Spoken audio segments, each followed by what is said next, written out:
Test. I'd come in like in the 5th inning and have like, what do they have? The guest.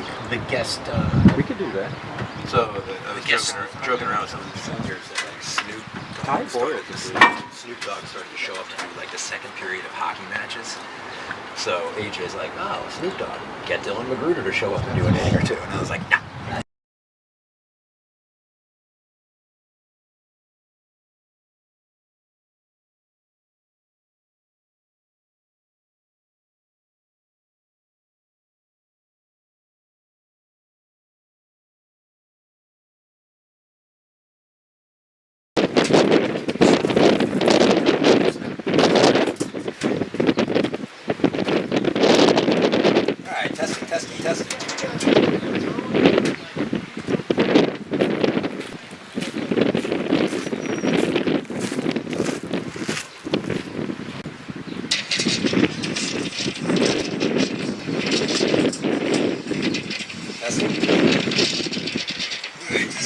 Hey, all right. I think that's working. You hear me, Greg?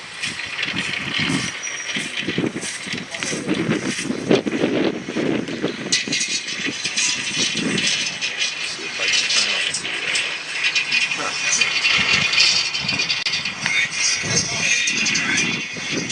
I don't know if we're running through the sound beat. I don't know if I did this right.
Hey, we're amateurs, Greg.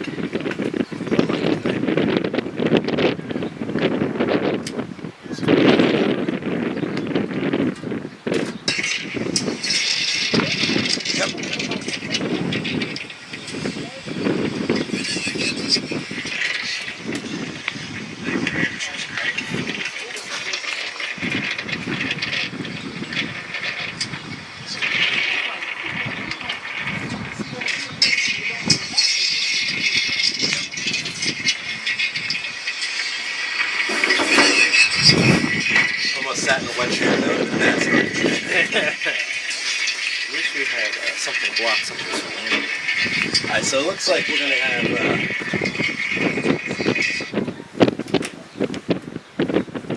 see if I put my hood on to hide it.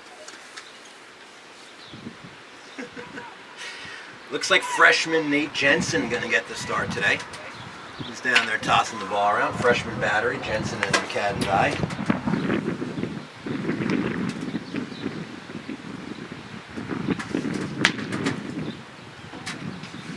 Just got a game update here. So the Dolphins have earned the 3rd seed in the TCIS tournament, and they are going to play Norfolk Christian here at 4:30 on May 11th. Is that Tuesday? It's Tuesday. That's Tuesday. So 3-6 game. Be the 3rd time we have to play Christian this year. We beat them over there early in the year. I want to say 7-3-ish, 7-4-ish maybe. Maybe I'll even pull up Game Changer and talk fast. Oh! Good start to the day, Greg. All right, for those of you that can't see the booth, I just spilled a ton of water on this. Ton of water on myself. Good start. All right. Well, phone's waterproof. And these are golf pants, so they're meant to get. What's going on, About Kyle? me getting the ball off the. This is usually what I look like red wing by the fourth hole anyway after I've picked balls out of the water. So. All right, back to that. So Norfolk Christian. So the Dolphins on a little bit of a losing streak as of late. We're rolling and ran into Benedictine last Saturday. That got us 5-3, and then we followed up with a couple tough innings and then bounced back with a good later part of the game with Greenbrier Christian. Got us. And then we rolled up to Stewart, and I think we're feeling a little sorry for ourselves, and they got us. So we went from potentially winning the TCIS to finishing in a three-way tie for third place with at 7-3 with Dansman, Suffolk Academy, and Walsingham Academy. But the TCIS, the manner to determine the tiebreaker was a number draw, and we have the long arm of the law, Jeannie Short, pulling the number ones out of there. So we got the 3, which was great. Not that playing Norfolk Christian is going to be any easy task, but the 4-5 games this year in the conference is Walsingham and NSA, and those are 2 teams that have real strong state tournament aspirations. So that's a heck of a 4-5 game. If the Dolphins win on Tuesday, they would then more than likely, they would play the winner of the 2-7 game. But I don't know who the 7 is. It's going to be Academy, maybe, or Collegiate. Regardless, it's Stewart versus them, and if the 7 seed wins, then we'll host the semifinals. What is that usually, Thursday? Tuesday, Thursday, Friday? Yep. I think it's Tuesday, Thursday, Friday, and then I believe the state tournament starts on Saturday for the 5 through 12 seeds. So it could be a busy 2 weeks. The Dolphins certainly hope it's a busy 2 weeks. We certainly hope to play 3 TCIS games next week, culminating in playing for a title on Friday, and that's a path that is a difficult one right off the bat, and then the state tournament follows. And certainly the Dolphins are going to qualify for this year's state tournament. They've had a heck of a year. Their seed probably in the last week has dropped a little bit, and that's all right. I think there's quite a few teams. Everybody chasing St. Christopher's this year. They're 15-0. The 2 seed right now, as it was last week, is Benedictine. The 3 seed is the Miller School, and the 2 of them have played a couple times. They're right with each other. And then we were sitting in the 4 hole with Richmond Collegiate behind us. So not sure how our little slide will affect us. I can tell you one thing. I bet we're in the 4 hole for the state tournament if we walk off the diamond with a win today. So great chance for the Dolphins. Again, got to credit Miss Jeannie Short and the baseball staff. What a fun bunch of Saturdays we've had. We have hosted St. Christopher's, the number 1 team in the state. We've hosted Benedictine, the number 2 team in the state. We're hosting the Miller School, the number 3 team in the state. So you can expect your 2022 Dolphins to be road warriors. I suspect they're going to be living in Richmond for some of the season. So the Miller School comes in. You know what? We're pulling up Game Changer. If my phone doesn't go off because it's wet. Dolphins expecting another sold out 26,000 today here at the park.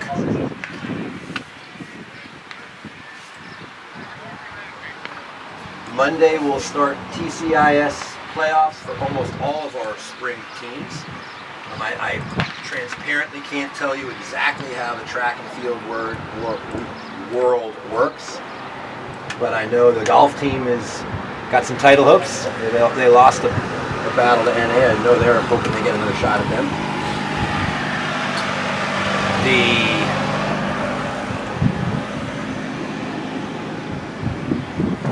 girls soccer team has title aspirations. I believe they got the 2 seed in the tournament. Their only loss all year was to Norfolk Collegiate, and I know this group of young women would love a crack at them in a final.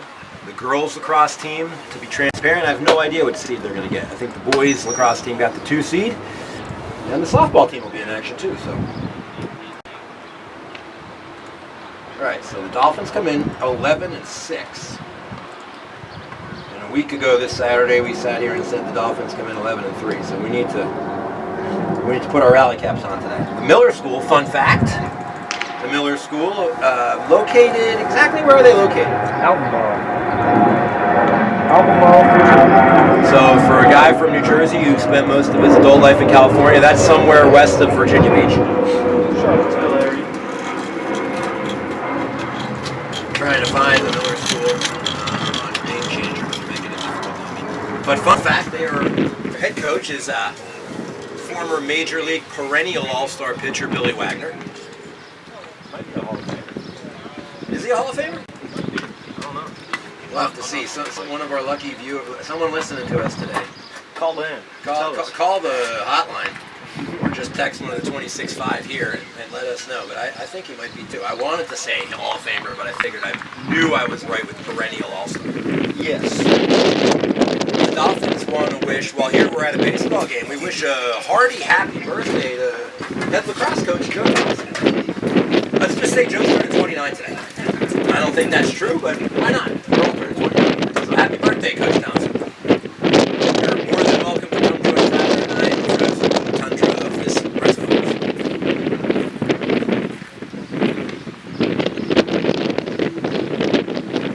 Let's look at Miller's about 8 minutes to pitch.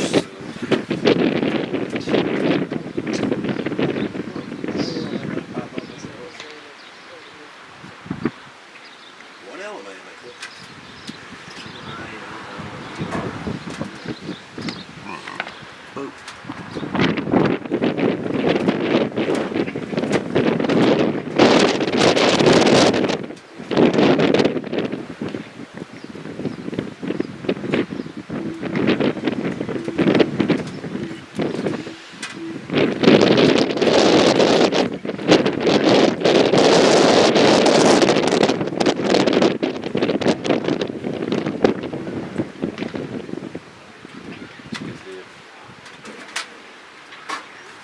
So we got umpires. About 5 minutes to the first pitch.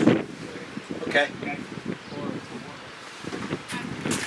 We were just complimenting your right hand for picking the number 1 in the tiebreaker seat. It's unbelievable. It helped us in 2. Usually it doesn't even come into play. What other sport did we? Girls are girls. What's their standard? Whenever. So boys baseball hosts Norfolk Christian on Tuesday.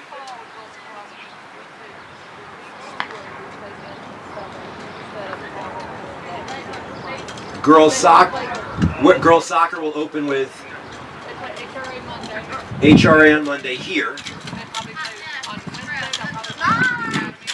Hey, Wednesday. That could potentially be here as well. The girls got the 2 seed. Okay, so our girls soccer team could host games on Monday and Wednesday. I just sent you a maybe 5 minutes ago All right. what I hope to film. Monday soccer, Tuesday boys lacrosse. We got our binoculars. Binoculars. That's good. So the Dolphins come out, the warm-ups are started. They're going to start with Parker White at first base, Yoon Che at second, Josh Holland at third, and Jack Wickham at third. In the outfield, Harper Cox, Bryce Jones, and Kenny Shadle. McCadden Dye is behind the plate, and freshman Nate Jensen is going to get the ball. So again, the Dolphins, this is probably a fun part of the year to be a baseball coach. You're looking at potentially in the span of the next 14 days, if the Dolphins got their way, they would be playing today's game, 3 in the TCIS and 3 in the state. So you figure out how to pitch, how to get pitching for 7 games in 14 days, and I'd be interested to know what your take is. But today was a day I wondered whether we'd see our left-handed freshman who's pitched quite a bit. I also think we may see quite a few young men get up and pitch in this. So non-conference game, but an opportunity for the Dolphins likely to go ahead and solidify a top 4 seed in the state tournament. And without a win today, we'll have to see. They don't have really any bad losses on the season. I guess the Stewart loss might be looked at as a tougher loss, but they're headed to An unfavorable loss. yeah, they're certainly going to head to the state tournament in Division II, and the loss to Walls again personally is that's just a good baseball game. They are I said it when we played them here. They are going to be the Division III state champions. They have a good squad. So we're going to find information on the numbers from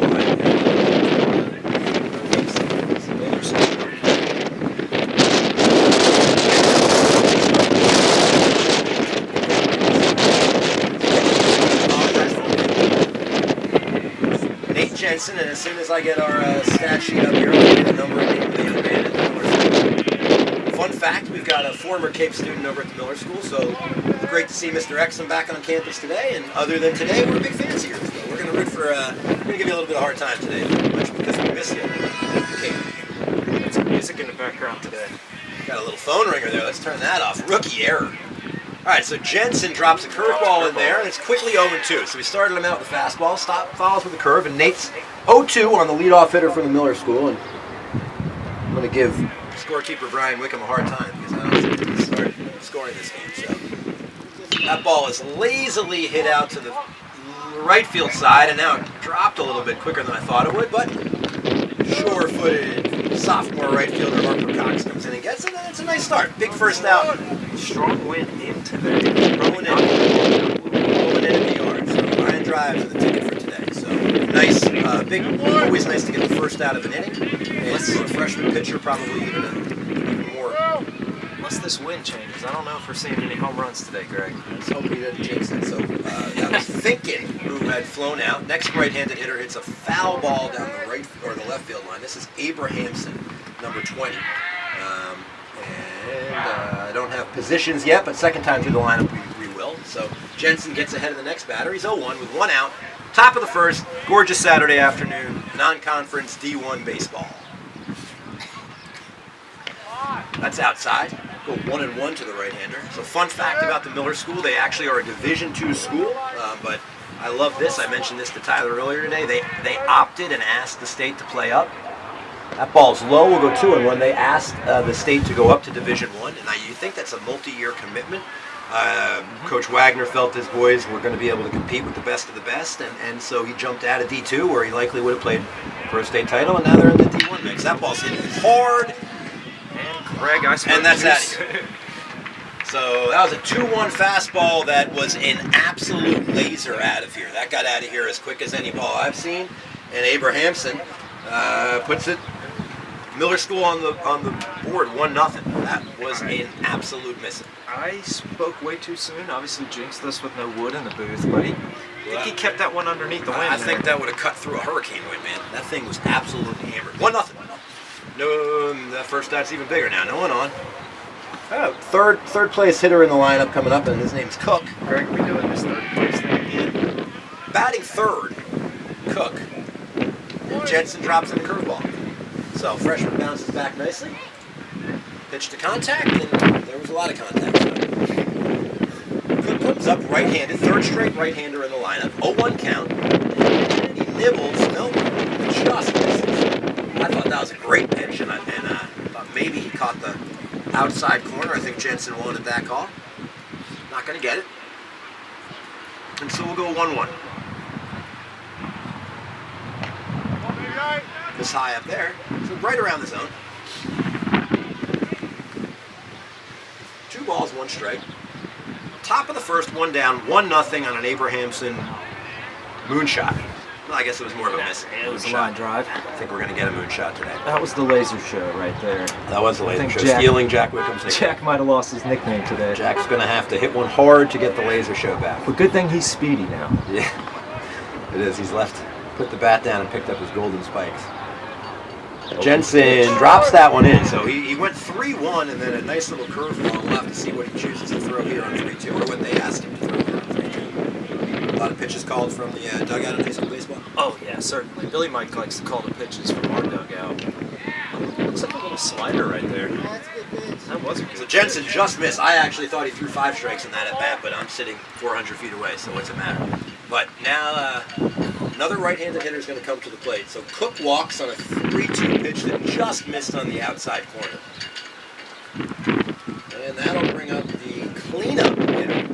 Like that. There, it's much Hitting better in the than 4 hole. There you go. Cleanup hitter, Harvey, number 8. 4th straight right-handed hitter.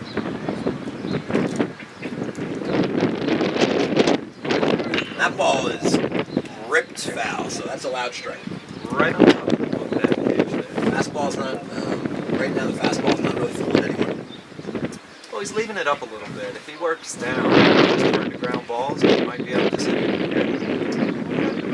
The Miller, as I was watching these guys warm up, there were some large young men on this squad. This group of big young men. Jensen's going to throw over. How many big right-handers do you think? A lot of big right-handers. So if you were listening last Friday or last Saturday, we had a 6'4" big right-hander that I aptly named the big right-hander. I can't do that quite yet. There's too many. Jensen throws over again. 0-1 on the cleanup hitter, Harvey. 1 in, 1 on, 1 out. Top of the first. Dolphins versus the Miller School. I'll have to get you a nickname or a mascot. I don't know what they are. Right now they're the big right-handers. Little small ball. Jensen, that's a bunt, and Jensen fields his position well, turns and throws to Parker White. Advancing on the play to second is Cook. Out at first on a sacrifice is Harvey. So that's interesting from a cleanup hitter to see him sacrifice the runner over. Yeah, you know, former major league pitcher there. He's probably going to play some small ball. Especially, you know, this is a state-ranked game. Yeah, this is right. A couple of, from what I've heard, the young man on the mound, give him a few and he's going to be good to go. So here we go. I'll get you this guy's name. I hear they're the Mavericks as well. The Mavericks. I like that. I like that. I'm thinking the big wave out in California, and their uniforms have a little bit of surf to them, so I'm going to call them the Mavericks. They are located in Western Virginia. Or they could be named after Maverick from Top Gun. Who knows?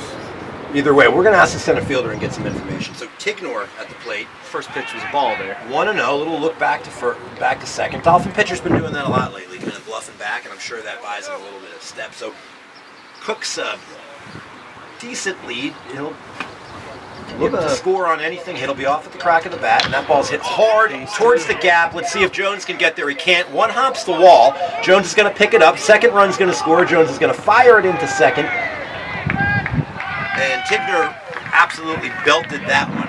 Off the bat, I thought maybe Jones had a chance, but no, that ball was hit well and deep into the gap. And so the Miller School, the Mavericks are going to add their second on a double by Tignor, and that's going to put the second run on the board.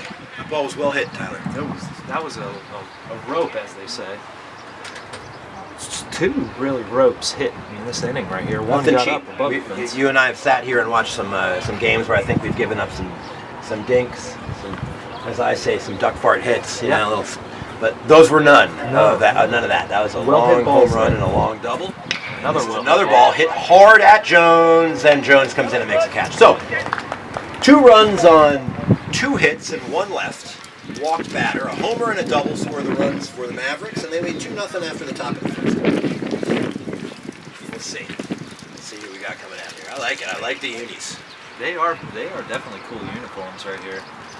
I can't tell if that's gray on there or white. Looks like gray.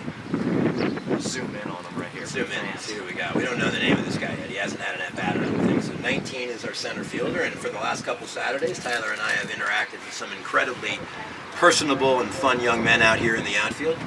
My favorite player so far, other than obviously our Dolphins, was our Benedictine center fielder who chatted up with us about the... the fans just threw that home run back. So everybody knows Ed Faubert, the roaring throw it back crowd. The chant throw it back here at, we don't want to keep their home runs. And assistant athletic director and field guru Ed Faubert just fired that ball back out to Miller School. Transparently, he threw it back so the young man could have some fictitious. The Dolphins have a lefty up and throwing in the bullpen. And like I said, I wouldn't be surprised to see us go by committee today to keep everybody ready and eligible for TCIS week. I'm not sure if Greg's eyes are deceiving. That's a righty. That's a right-handed pitcher. That's a righty. It's early. It's still early. It's not 3 yet. So, we liked your uniforms, Miller School. All right. We got a smirk from him. Got a little smirk. Oh, barehanded catch. Yeah, This is it safe to say that we have a big right-hander in center field? We do have a big right-hander in center field. A big left-hander in left field. So on the mound today is Hackenberg, and this is a name. I feel like this is a name. I feel like this is an athletic. Hackenberg was a quarterback for Tech. No. I do believe, I've been told that we have our contact, Jacob Exum, who's a Cape Henry guy who keeps, he's a Miller School guy who used to go to Cape, and he keeps in touch a lot with some boys, and I think he had explained to Bryce Jones, I think this young man is a D1 bound pitcher. What I've heard, he went through the hardest I've seen in years, so let's get some center fielder's checking the wind. Club up today. Probably a full wedge to home. All right, a little wrinkle in the Dolphin lineup for the first time this year. Josh Holland's going to lead off for us. Holland, the shortstop junior, had one of my favorite batting games of the year over at NA. He was 5 for 5 against Norfolk. And he takes low. By my radar gun, that was in at about 86. That was pretty quick. Yeah, this is getting there in a hurry, so I don't have a radar gun. Just making that up. All right, here we go. 1-0 pitch. inside corner. So Boys are definitely going to have to get that foot down early today. Ball's coming in quick. So 1 ball, 1 strike to the junior right-handed batter, leading off for the Dolphins. He's going to take that just outside. Great take. I'm missing by much. Yeah, you live on the corners right there. It's going to be tough to hit. Hackenberg on the mound. Right-handers behind 2-1 in the count. And here's the pitch. Holland, it's a hard ground ball, just foul. We'll give a shout to the shortstop, a former Dolphin, who left us after the 8th grade. I want to say, yeah, we're going into freshman year. It might have been right after the freshman year. All right, so 2-2 count now. You told us before the game he's a junior this year? Junior this year. Here's the 2-2, and Holland fights a curveball off. He grounds it to third. Going to have to hustle to get him. And he's safe. He's going to still be safe. He never really made an attempt to go to second, which is the rule there. Okay, so you can see the first baseman for Miller, and I was wondering that. He did not veer and round the bag looking to go to second, so they're going to call him safe, and let's call that a base hit. That's going to be a base hit for sure. And we've moved Parker White up to bat second. Parker's a freshman. Been one of the best Dolphin hitters. I got to imagine, though, I think if we probably, and I don't, batting average is, baseball's a numbers game. He's got to be a top 10 hitter in the conference this year. He's had a heck of a freshman season. And he comes up now with 1 on and nobody out, and he takes a called strike. It's probably the fastest pitch he's seen this season. I would venture to say, other than maybe one of the St. Chris relievers who I thought was bringing it a little bit, and I think the Walsingham catcher and closer loves it, brings it a little bit. This certainly looks like it's moving.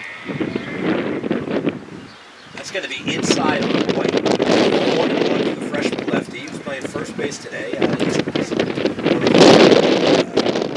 the better starting pitchers as a freshman. It's a heck of a campaign for the first year on the Looks like his brother Garrison White. 1-1, that's down the line and fair. That's going to get all the way to the fence. So Holland's going to round third and think about it. He's going to get sent. Holland's on the way to third. That ball's cut off. And how about it, Parker White? Dolphins get one right back. So he goes opposite field with a hard ground ball that gets all the way to the fence. Clearly, left fielder's not covering the line there with a left-handed batter up. White does his job, and I think we've said that quite a bit this year. Certainly, that was a great nose and sitting on that, just taking it where it's pitched right there. All right, so we're getting some stats. Yeah, this starting pitcher has got the ability to bring it low 90s, and I like what I've seen, though. So far, we've hit a dink to third, and then a dunk down the line. So, well done, Parker White. 2-1 now. And now, senior captain on senior day, Bryce Jones steps up to the plate. Be remiss if we did not compliment this young man on his dedication to this baseball program, and his leadership this year has been nothing but sensational. So, he comes up, big opportunity, fouls the first fastball back. Haven't seen much other than the fastball from Hackenberg, but I think if I had a 91-mile-per-hour fastball, I think I'd throw a lot of that too. You don't really need much else in high school baseball. I bet the change looks filthy when we see it. So he's ahead of the count on Jones. Parker White at second. Holland in. He scored all the way from first. Hackenberg set, and here's the pitch. Jones hits a foul ball out to left field.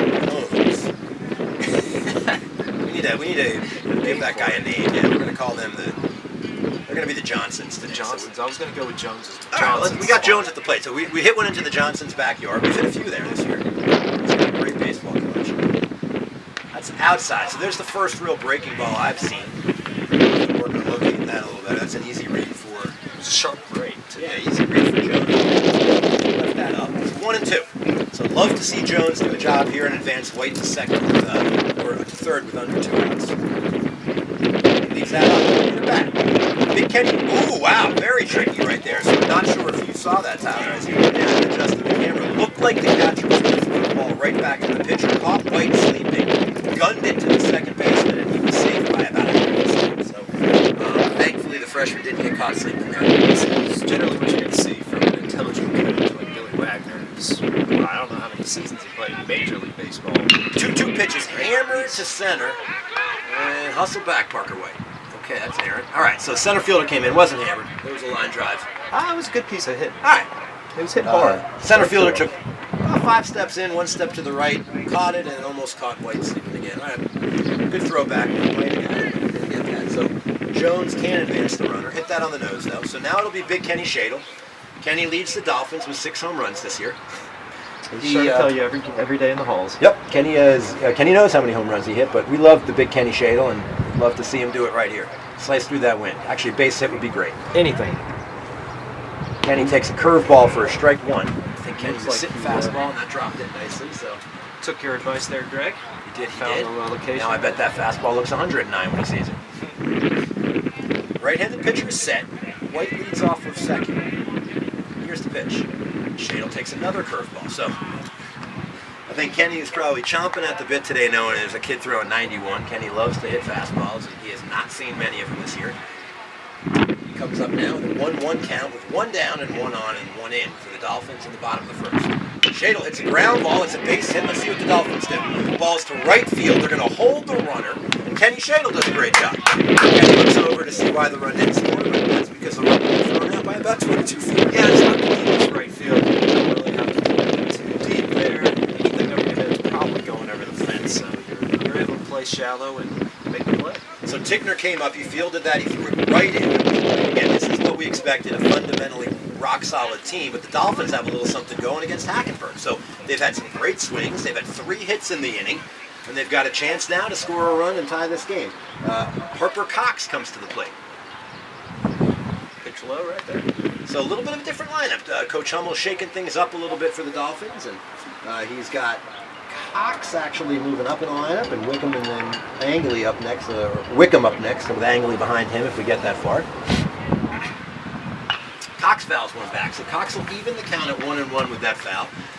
Dolphins would love to get the runner from third home in some capacity. Obviously, a crooked number this inning would be great, but when you have a runner on third, less than 2 outs, got a job to do, and we need to score against the 3rd team in the state here. Got to pick these runners up. So Cox now 1-1, 1 down, 1 in. It's a Heads up there, Wickham. So if Jack Wickham was not awake, he's awake now. So Cox fouled that within a ½ inch of, if Jack could grow a beard, that might have hit his stubble. Yes. Just kidding. I'm sure you can grow a wonderful beard, Jack. Yeah, this is a tricky situation to be up here. You know, ground ball gets a job done, but you also run the risk of a double play. Right, Cox can fly. Would love to see a deep fly ball here, maybe to right field. Right now he's got a bat. He's down 1-2 in the count, and looking to pick a runner up from third here. Here's the 1-2. Fastball, foul back. Cox right on it. So Hackenberg, if nothing else, the Dolphins are going to try to get deep into the pitch count of this young man. He is one. I was going to say he's the race, but that would be conjecture. I think they've got a stable full of guys that can go here. To learn from one of the game's best. Cox, again, 1-2 with 1 out. Dolphins looking to tie the game. Swings over. Hackenberg strikes Cox out on a low. It's got to be a tough pitch to put in play. And they're going to hand the bat off to sophomore third baseman, Jack Wickham. The laser show is now the speedy Jack Wickham because his laser was stolen from him by another player, but we'll get it back. So we'd love to see. Jack's going to need a base knock here. He takes low and away. So Shadle at first, he singled. White on second, he doubled. Third base. Sorry, Third here. Goodness gracious. Yeah, he's pretty far away. I'm not that old and we're not that far. I need some coffee. All right, 1-0 pitch. Come on, Wick. Here we go. Takes it down and away. Squirts away, but this is a catcher. Nice ball. By that I say, even if that is squeezed through, real hard to steal the base here unless the ball shoots lateral on. So Wickham way ahead of the count. 2 down. I don't know whether the last one to take here. Well, we've seen 2 pitches in the dirt. We see something open there. 2-0 pitch to Wickham. All right, so he's 3-0. So sophomore Cooper Angley, designated hitter, sits on deck. 2-1 Miller School. Mavericks scored 2 on a homer and a double at the top of the first. Dolphins have come back and gotten 1 here on a double by Parker White to score Josh Holland, who had an infield single, and now Wickham 3-0 likely will be taken all the way here. And Hackenberg delivers with a right down Virginia Beach Boulevard strike.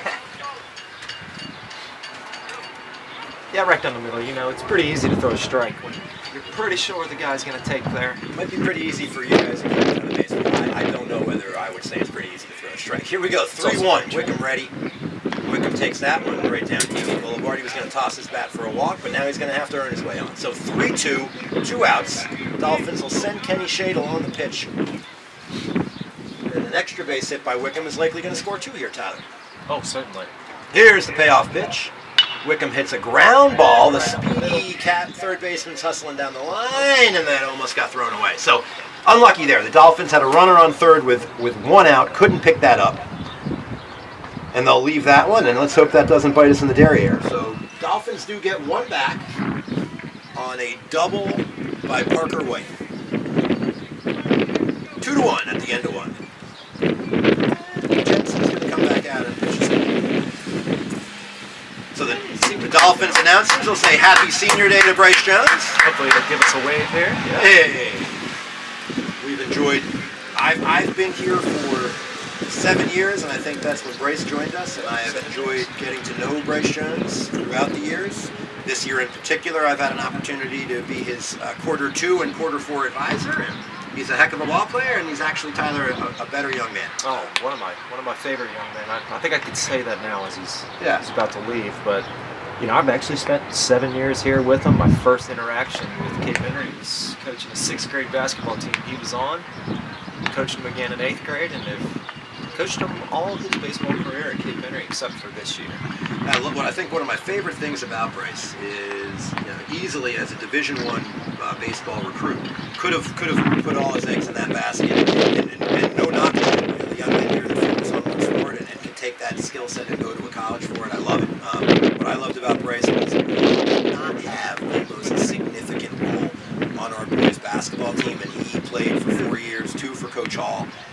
And I think a lot of young men would say, well, my senior year, I'm going to get ready for a baseball season. But his dedication to our athletic department, and to be honest, to his fellow peers on that basketball team, was awesome.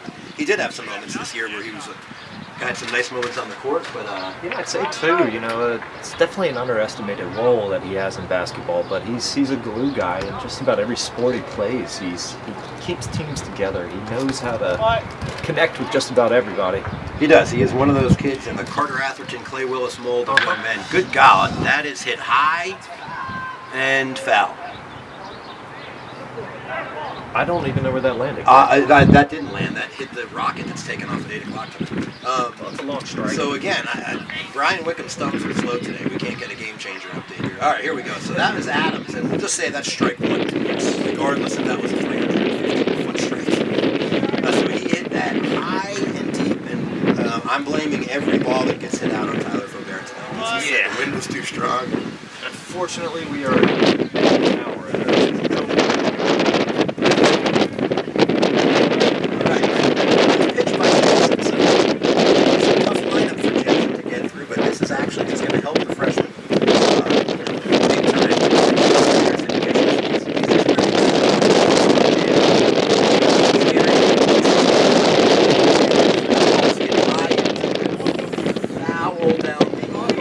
Right field line, Cox just misses it. So heck of an effort by the newly crew-cutted Harper Cox.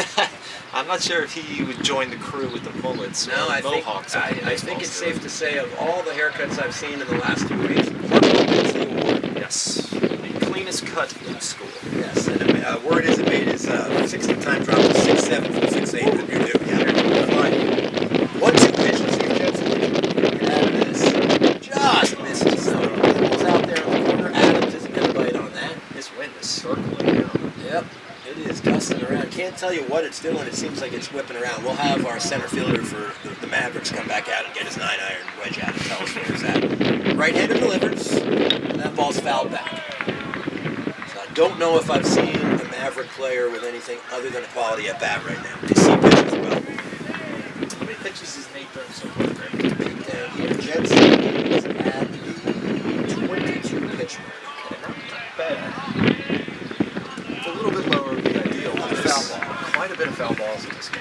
checking. Let's see, the Dolphins did send, I think, 7 up there. About $8 a pop for baseball nowadays. So the Dolphins were able to get 27 pitches. Give me 3 27-pitch innings, and I'm promising you're going to get them. That ball is hit right at Jones. It's going to drop right in front of him. So, unlucky. You know, this wind with it blowing, circling like this, I think it's really knocking down some of those balls. Yeah, that was funky. When that left the bat, I thought Bryce was going to stand still and catch that. And then it kind of turned a little bit towards the shortstop side. And let's see if I turned it correct. I think I played a draw on that. All right, another right-hander. So we've seen some teams stacking righties. Now Brooks comes up, and he's looking to, he shows bunt. Jensen breaks in. Wickham in on the grass at third. Dolphins trail 2-1 in the second. And the Mavericks have something brewing here. This is Brooks.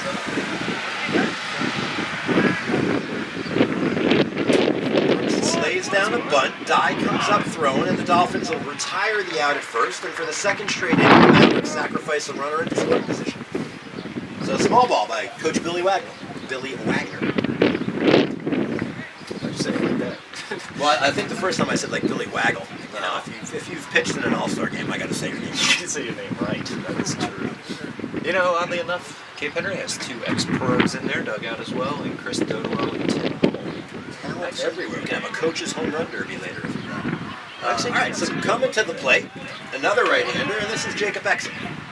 Exum's the second baseman. I think I saw him. Second base. Shortstop. Sorry, shortstop. As we said earlier, Jacob was Cape Henry Dolphins. So great to see him today. He's become a big right-hander. He wasn't always a big right-hander. Left, he was just a right-hander. Well, he was pretty tall. Yeah, he was tall. He's now starting to fill out his frame. And it was fun to see. He had a good time, I think, laughing a little bit with us. We're rooting for we'll give you a hard ball hit to Jay, and we'll turn 2-1.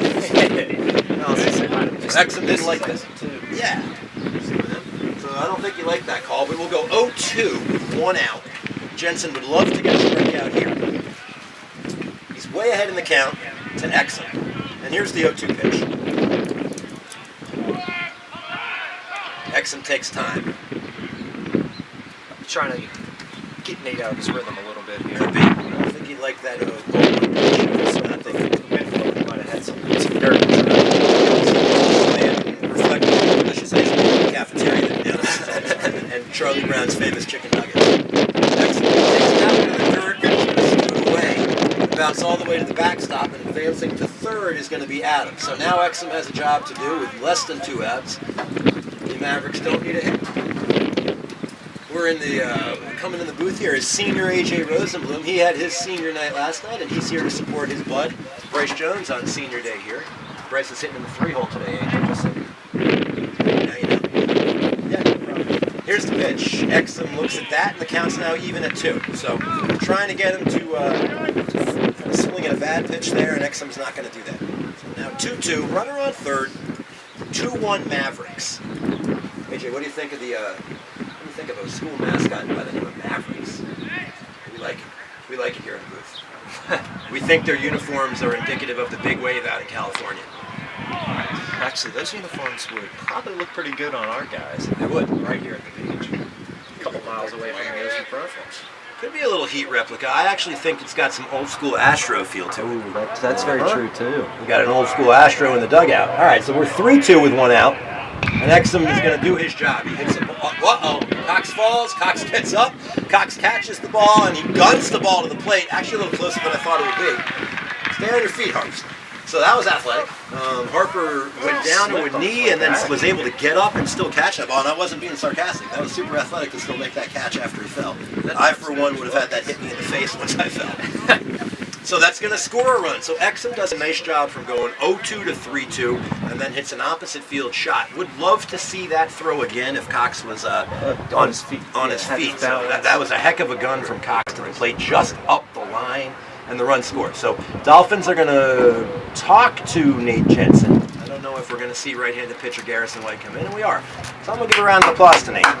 Those are 5 big outs he got for the Dolphins, and while he's responsible for the 3 runs, he did a great job of getting those outs. This is a Miller School lineup that is putting runs up all over the place, so nothing to be to hang your head about there, Nate Jensen. Good job. So the Dolphins will bring in their second freshman right-handed pitcher. This is freshman right-hander Garrison White. His brother is our first baseman. Garrison is a member of the boys basketball program as well. Parker is as well, yeah, both. Parker didn't get hurt during the season, but I do think he played. And he's going to come in and face Finken, who's 0 for 1. So they're through the lineup. So the line on Jensen today, Jensen's going to go 1 2/3 innings. He gave up 3 hits and 3 runs and 1 base on balls. And as I said, he threw 32 pitches. And Jensen's going to be a big part of the TCIS run if the Dolphins are going to make it.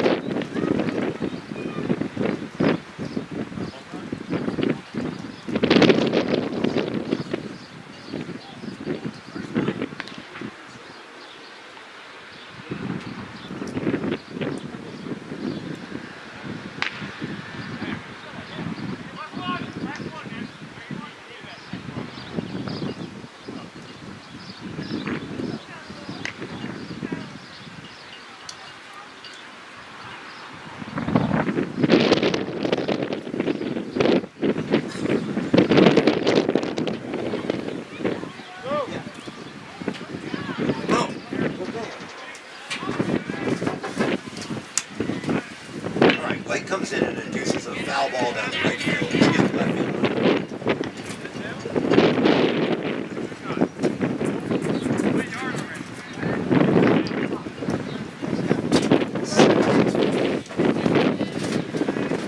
Transparently, I was eating a cracker. So here's the thing. In Major League Baseball, you get a nice long break with a pitcher. I think this guy just took the 7 quickest warm-ups. Trying to get the game going. Got a little hungry, and the next thing I know, I can't nap. So 2 balls and 1 strike on Finken, who's 0 for 1 on the day. He hit a fly ball out to Harper Cox, and that's where we thought the wind was going to hold balls in the yard today. And he hits another foul ball over the dugout, over the Maverick dugout. We'll go 2 balls, 2 strikes, 2 outs, nobody on. Mavericks got a run on the board. Let's see, they had a base hit.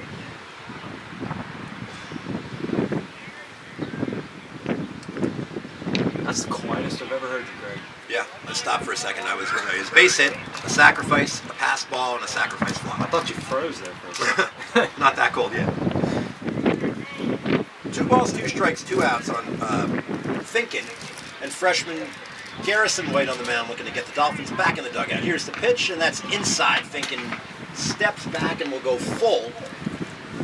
Let's see if Brian Wickham has put positions in yet.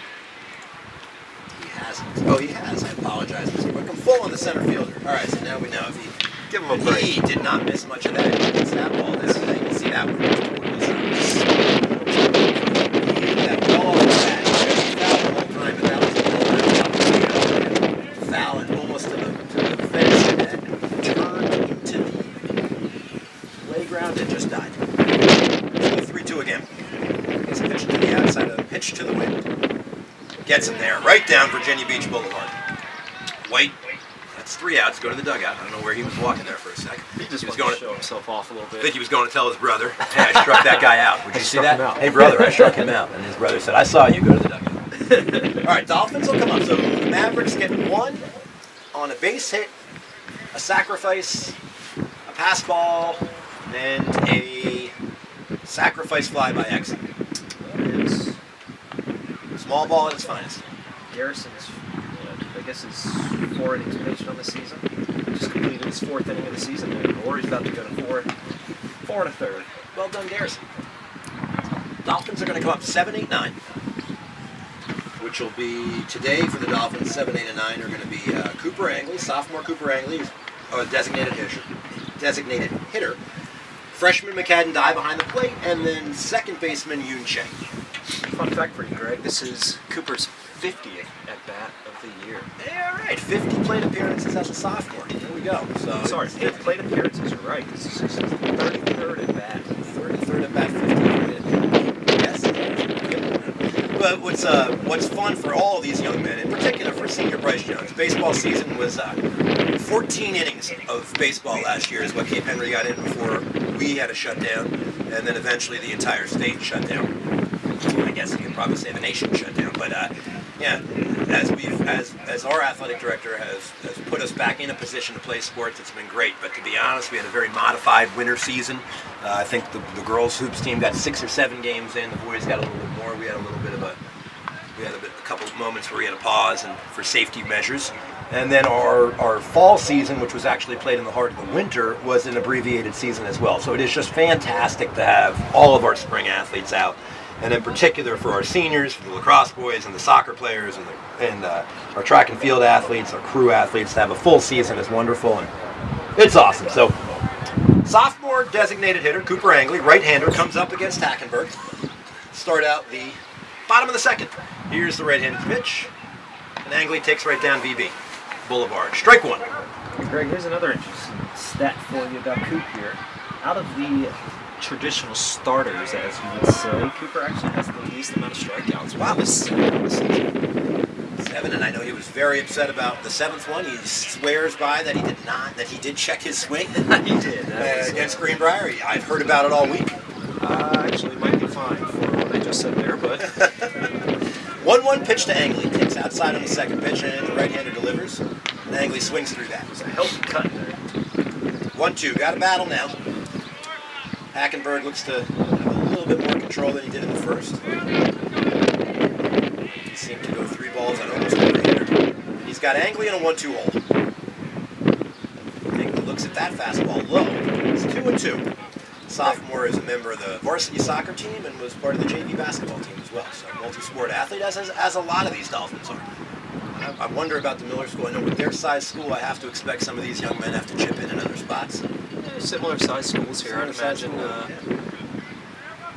Probably some 3-sport, 2-sport athletes mixed in there as well. All right, so 2-2 to Angley.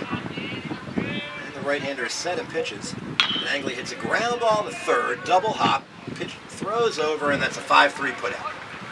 So Angley was ahead of that one. Hackenberg got him to roll over. And McCadden Die is going to come to the plate.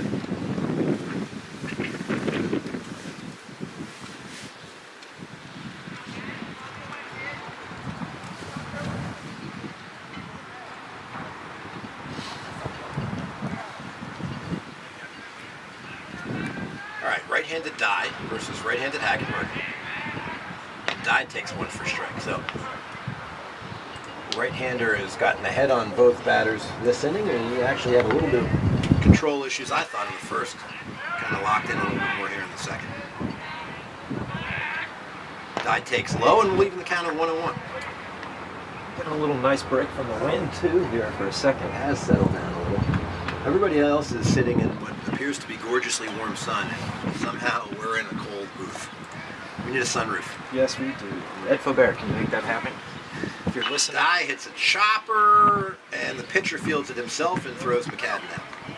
So 2 ground ball outs to start the bottom of the second, and that's going to bring up the hitter in the 9 spot for the day, and that's Yoon Chase. So Yoon started with us and paused for a little bit and came back in the squad, and he started out the season red hot, and he's going to have to work his bat in. He's hit some balls. He's still hitting 294. Nice. He's hit the ball hard. He's been a little bit unlucky as of late, and I think sliding him down in the lineup, maybe taking a little pressure off him. Let's see how he does. You know, it also puts him in a position to get on base for the top of the lineup Great. as well.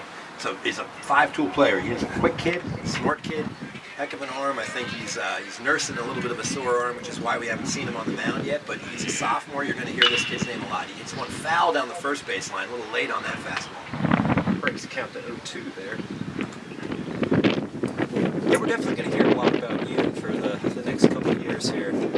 He's quite the talent in We're baseball. going to hear a lot about him too. He's a great young man. Yeah, he just ran up telling me he just finished taking the SAT before coming over here today. As a sophomore. That's sophomore. He's probably got a 1600. Probably got a few. He needs some margin for improvement. That's wonderful. He takes that outside. So 1 ball and 2 strikes to the sophomore second baseman. First year at Cape Henry. got Yoon, courtesy of our neighbors to the north. I believe he was being schooled in Toronto. He came down. He's 2-2, evens his count. Originally from Korea. Originally from South Korea. So our South Korean Canadian second baseman, Yoon Che. That's an interesting. And now in Virginia Beach. And we're glad to have him. Heck yeah, 2-2. Yoon has strike three. I was about to say Yoon has a great eye. I think he believes he has a great eye, and that he felt that was a little outside. Hackenberg gets the 1-2-3 inning here in the second, and we're going to go to the top of the third, trailing 3-1. So let's take a peek. He threw 27 in the first. Much more efficient second. He threw 10 there in the second, so he went 2-2 on Angley. He got Che on a 2-2. I'd love to see the Dolphins take a consistent approach up to the plate. Not that they aren't, but you go 27 pitches in the first and only see 10 in the second. It'd be great to have a little less of a margin between those two innings there. Keep the pressure on. That's nice. That's what he needed to kind of get deep into the game. Is he's going to need a quick one. While both Che and Angley took, I think, they probably got it up to 5. McCadden got a pitch he wanted to swing at, and just didn't end well for him, but it's all right. The Dolphins will go back to the top of the lineup to start the third, so they're going to face right now. Let's take a peek. I think they're going to face 2, 3, and 4. So Abrahamson, the ball he hit, got out of this ballpark as quick as anything I've seen this year. He hit an absolute laser to left on a 2-1 pitch in the first inning to put the Mavericks on the board, and he comes up, the big right-hander, designated hitter today. Yeah, he's a pretty big dude. He's 1 for 1 with a solo shot, and he's going to face freshman Garrison White. Garrison's a primary fastball pitcher, and this will be power for power or not, so he hits him. Certainly not intentional there. The umpire's not warning either side, so it looks like ball just got away from him a little bit. So Abrahamson's still 1 for 1. 5 pitch runs down the first. For the third inning, the Mavericks have their leadoff runner on. No, I shouldn't say that. In the second, they didn't have their leadoff runner on. The second hitter had one. I wish I had the stats for it in front of me here, Yeah. but there's a high percentage. So for the third inning, the Mavericks have a runner on base. Yes. There we go. This will be Cook. It's a hard ground ball that just hops over Wickham's glove, and they're going to try to get to third on the play, and they will. So aggressive base running. That was a hit and run, and the batter did a nice job of putting it in play. Wickham dove, couldn't get it, then had to hop up and sprint back to the bag. Shadle fielded it cleanly and came up throwing. But Coach Wagner aggressive there, and it paid off. First and third, nobody out. Adams, or Cook, right there with his first hit of the day. He walked, and so let's get Abrams over to third on game sheet. There we go. So first and third, nobody out for Harvey. And Garrison White's got himself in a little bit of a pickle here in the top of the third. Throws over to first. His brother throws to tag on. That's kind of fun to say. We'll probably see something happening here again. We'll probably see a steal. Yeah, puts the catcher in a tough position. A lot of times I see this in high school, decision to throw down and let the runner score. Do you hold it? I'm a fan of if we think we can get him, get it out, throw it down. I know we give up a run, but you put that runner on second and you're giving up 2 runs on a single there. So misses outside, 1-0. So Cook got hit by a pitch. Abramson hit a seeing eye single past Wickham. First and third, nobody out in the third. Dolphins trail 3-1. That's outside, and it's 2-0 to the right-handed Harvey. Second baseman for the Mavericks.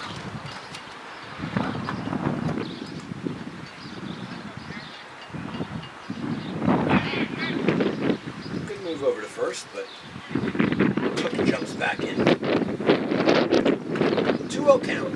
Nobody out here in the top of the third.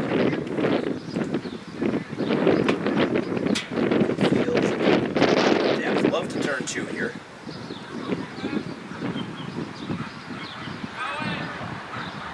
Fake 3-0. Looks like our Garrison White slipped a little bit there. Not sure if the runner didn't get a great jump there, or if it was just intentional to try to throw him off his rhythm. Looked like he was going. Looks like dugout's going to get busy again. I see junior or sophomore Connor Pinnell getting his gear on, and looks like Tanner Shadle. All right, so 3-1 fastball drops in. We'll have to see what Harvey's doing. So second baseman's got ahead in the count, 3-1. He's got runners at first and third that he'd love to pick up. Dolphins would love to get an out without advancing a runner here. And that pitch is going to drop in, so well done by Garrison White to battle back and get the count full, and we'll have to see if they're going to send this runner from first on a 3-2 count with nobody out and a 3-1 lead. They were aggressive early in the inning with a hit and run. Right-handed hitter's ready to go. Right-handed pitcher is set. Here's the pitch. Runner does go, and that ball is hit high and foul down the right field line, and that's headed towards our basketball court. One bounce. Can it get to the rim? Two bounces, it can't. Oh. Would have been a great alley-oop pass to Bryce Hill. Just grab it. Yeah, all right. I got a good angle of that on the camera. Yeah, it was beautiful. 3-2 again. Sent the runner the first time. Let's see if they do it again. Nice throw over. White was thinking the same thing I was. Let's see if we can't catch him mistaken. That is Tanner Shadle, right-hander that's up in the bullpen. Looks like he'll be our next freshman on.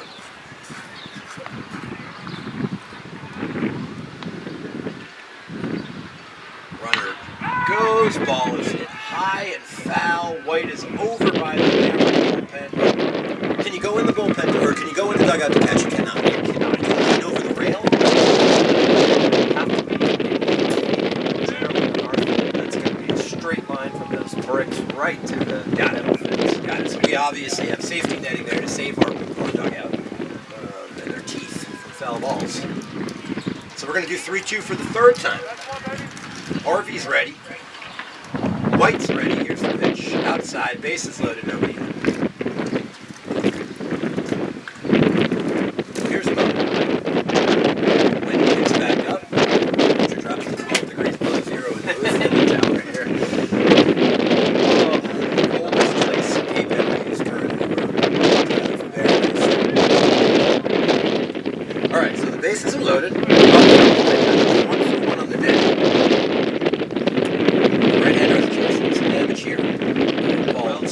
This is not looking good for the Dolphins here. Ball's low, and looks like McCann's going to take a second. Come out and chat. Calm him down a little bit, get on the same page. So White hit Abramson, gave up a seeing eye single to Cook, which advanced runners to the corners, and then on a 3-2 pitch walked Harvey. So it's a 3-1 Maverick lead with the bases loaded at the top of the third and nobody out. Here's the 1-0 pitch, just inside 2-0, so nowhere to put him. Gonna have to challenge here, and I'm gonna go 5-4-3 triple play. 2-0 pitch, ready to be thrown by White. Here he goes. Right down the middle. Probably taken all the way there. I think he was just fooled by it. Maybe he's looking for it in a very specific spot. 2-1 pitch, catches the outside corner. So White finish him off. Yeah, so it was a 2-0 pitch. I thought maybe he took that. Like, it looked like he wanted to swing it then, so you're probably right. He was looking for something and didn't get it. So now 2-2. Tigner, that's up and in on him, spins him back from the plate. Where to put him? Where to put him? So 3-2 to Harvey and Austin walk, and we're now 3-2 to Tigner. It's a challenge. He does, and that ball's going to drop into the right field. Cox fields. Abramson had to. Okay, so Abramson had to see if that was going to actually be caught. So he was almost caught at third base by Cook. You saw that, I think, a little bit better from second base and got a good read. Abramson and maybe the third base coach weren't convinced, but that's a single to right. Cox came up thrown. The run scores. It's 4-1. Nobody's out. And coach is going to come out and have a chat with Garrison White. So Tanner Shadle is loose in the bullpen, and looks like he's going to get the nod. So White is going to be pulled here in the top of the third, down 4-1 of the Dolphins, and the Dolphins are going to go to the bullpen for their third freshman pitcher of the game. One Tanner Shadow's going to come on in. Step away here for a second to watch Mr. Shadow's warm-up pitches. Transparently, I'm going to stand in the sun.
All right, Shadle's ready, as is Brakes. And that ball is hit hard right at Tanner Shadle. Kenny Shadle throws it To nobody. to nobody. Okay, so sorry, I was getting warm and I didn't aptly prepare for that at bat. So freshman Tanner Shadle pitching to Rakes. He immediately gives up a fly out to his brother Kenny Shadle, who jumped up to catch that. That was fun. And then I don't know exactly where Kenny was throwing that. I guess he got stuck in between throwing it to third and home. Well, So he threw it to throw. he threw it to the correct location. I just don't There just was no think cutoff was there. Okay, so a run scores. It's 5-1. Shadle gets an out for the Dolphins, and now right-handed. It's a ground ball foul. So this is Adam, the first baseman. He's 1 for 1 on the day. 5-1 Mavericks.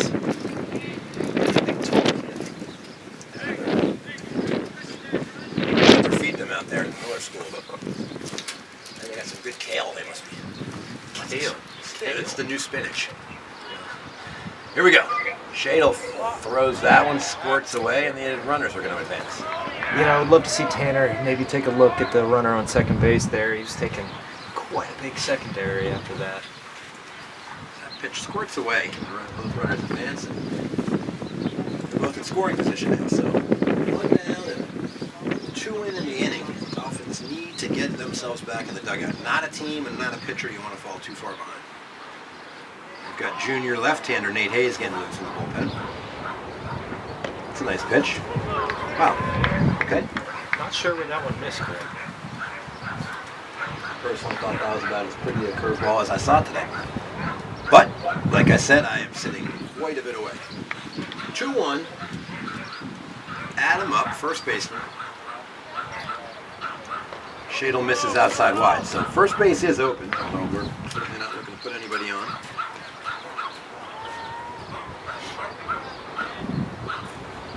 Five-1.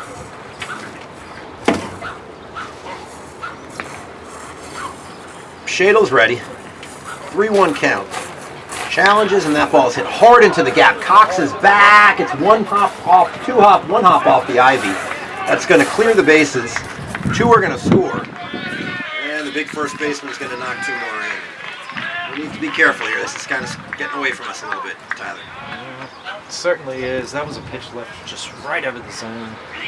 Good piece of hitting by the Maverick there, and cleared the bases. So a double to the right field gap, right center gap. Cox played that well. 1 bounce off the ivy and came up throwing, but unfortunately, not much you can do there. Not much you can do there. Maybe if there's first and second and not second and third, we might hold one of those runners to third. But instead, we're down 6. And the right-hander pitches. And that's a strike. So Brooks comes up, third baseman. He had a sacrifice in the second inning. Up again here in the third. 4 across for the Mavericks here in the third. All those will get charged with, those are charged to Garrison. And breaking balls. So we go 1 ball, 1 strike, 1 out. Dolphins trail 7. A lot of outs. Consistently, this year, a pretty resilient ball club that has shown the ability to chip away and get back into games, and that is going to be tested today here on a windy Saturday afternoon. You know, I was just thinking, you see Mike take a look there at second base. These guys really get an aggressive secondary. I actually thought they were going to try to steal third on that last pitch. He was, I thought, about halfway there, but We'll see. So, third baseman is up. 4 across, 1 out, 1 on. These are definitely guys, and definitely a team looking to score every single time the man is on second. So far, they've been pretty efficient there. yeah, I'm impressed. We've seen a lot of good baseball. Most of it played by us, to be perfectly honest. This year, seen a lot of great Dolphin outings, a lot of good opposition as well. And these guys are as good as any squad we've seen. Yeah, absolutely. Hats off to them again. You know, winning state championship the last time it happened. That's when your reigning D2 champs can't defend their title because they've jumped up to D1. So a 2-2 pitch now. Third place. Yeah. I think that if you ask them, that 2-3 game, that if the season ended today and we fast forwarded with all seeds winning to a state tournament, I think they jump at the have the crack of Benedictine. 2-2 pitch for Shadle. The runner goes. The runner's going to steal that standing. Nothing coming easy for the Dolphins today. You know, it's dangerous as a pitcher to get into a rhythm here if you're constantly moving at the same speed, everything, the same amount of looks. It's pretty easy for a base runner just to take that extra base. Yeah, and if size tells us anything today, this is a veteran ball club playing a very young ball club. Shadle's going to lose him. And again, we've seen this a little bit in the last quarter, maybe a lot of young men. So first time through. So when things are going great, everybody's great. You run into a little adversity. I think some of your more mature young men have a different way to process it. And certainly Bryce and I have talked a little bit about his leadership role with a group of younger guys. I think I'm looking at 3 upperclassmen on the field right now. 2 juniors and a senior. The rest are, as I like to say, they're puppies out there. You know, there are going to be some growing pains through their career, especially in the early years, but they've really stepped up this year. I would give it to them. They have. Good pitch. Shadle gets ahead, 0-1. So we've got runners at the corners, 1 down, 4 in the inning, and the Dolphins are trailing 7-1. And they need to get some outs and they need to get some bats. Stole base, good throw by McCadden there. Gets him. So runner goes there on a, let me see if that was called a strike. So runner goes on a ball and we'll go, Dye throws down to Che and we'll wipe out Adam off the board. It's a big out. It's a big second. Leads a runner at third still, but that was a big out for the Dolphins here. Yeah, they really needed that. Need to get back and so did our catcher need that. He's had a couple squeeze away from him, so that's great. I'm sure his knees are hurting. Listen, it's been quite a long inning for him back there. So 2 down, runner at third, 4 runs in. 2 balls and 1 strike right now on Exum. Is it Exum? Looks like Exum. It looks like Exum. Exum hits that to the RBI for Exum. So that ball's hit very hard out to Shadle. They again, they're hitting it hard and they're hitting it where we're not. 8-1. Yeah, they're making this game look pretty simple here today. See ball, hit ball, huh? So. Kudos to them. That's all. That's all. That fastball was out over the plate, hammered. Shada did a nice job of cutting it off before it went to the gap to hold Exum. And what you can see, just taking their leads, this is a team that wants to finish us off. So, this ball's hit foul, but they understand what 10 runs look like. The 10-run rule in high school baseball, and I'm sure that I haven't really seen any change in their attitude or motivations or anything. No, I'll be honest. I saw them get off the bus, saw the way they stretched. This is a team that has got a mission. Hopefully we get ourselves back in it. But Exum takes a good secondary lead. A little back pick try by McAdden. First time I've seen him do that all season.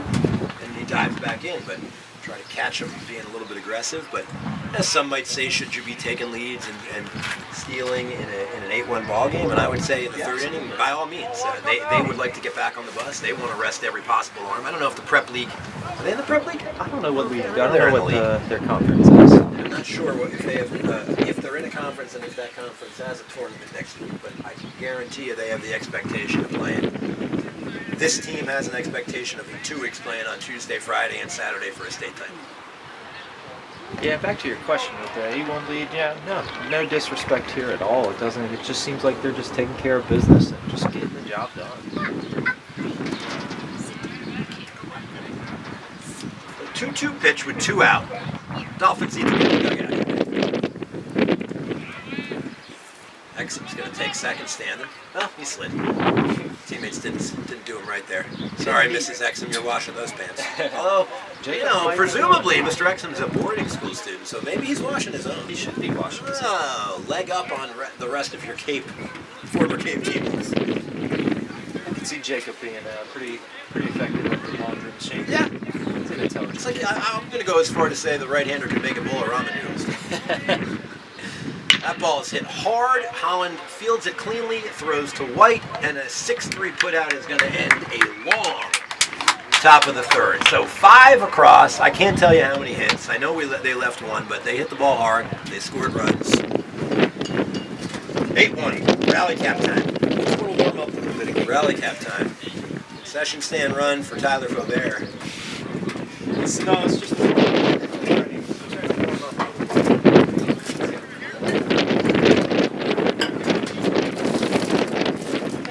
Alright, so while I have a little break here, let's see if I can give you Dolphin fans a little update on what we got going on here. On Monday, the girls soccer team in the first round of the TCIS tournament, the 2 seed is going to host Hampton Roads Academy. On Tuesday, the boys lacrosse team will host the winner of the Catholic Norfolk Collegiate game at 4:30 here. Baseball was rewarded with the 3 seed, and they will host Norfolk Christian at 4:30 on Tuesday here. Girls Lax is going to be at Stewart at 4 o'clock on Tuesday in the first round of the TCS tournament. Softball will be at Norfolk Academy at 5 o'clock in the first round of the tournament. And then there's a lot of if, right? So Wednesday, if the girls soccer team wins, they will host the winner of the Norfolk Academy Norfolk Christian game here, which would be the 2-3 game. So let's say, I'm not jinxing anybody, but if we win, we'll have a Wednesday soccer game. If baseball is able to win on Tuesday in the first round of the TCIS tournament, they will head likely to Stewart, Stewart will be hosting Norfolk Academy on Tuesday if they win. And again, in these first round games, when you have to play Tuesday, Wednesday, a lot of strategy goes into who you want to pitch, and so nothing's guaranteed, but hopefully we have a full bevy of games on Tuesday and Wednesday to get to you, and we'll be filming as much as we can, and it should be fun. Should be a fun week. All right, so we're going to go bottom of the third, Dolphins trailing 8-1, and the top of the lineup in the name of Josh Holland comes back up. Holland's 1 for 1. He had an infield single, and he scored in the first. Ball low there. The Dolphins need base runners. Lots of them. 8 of them. Well, we're going to need more than 8 of them. Yeah, well, we're going to chip away. Can't hit an 8-run home run right now. No. We'll have to change the rules. So, strike there, and evens the count at 1 ball and 1 strike. So So now we'll have to see if Is an effective location. Yeah, we'll have to see if Wagner is going to ride Hackenberg for as long as he can now, or if with a big lead they turn to the bullpen and get some other guys reps. I'm curious to see what their schedule looks like this upcoming week. Unfortunately, even if I could find him on game changer. So Hollins retired 4-3. He hit that 1-1 fastball to second baseman Adams.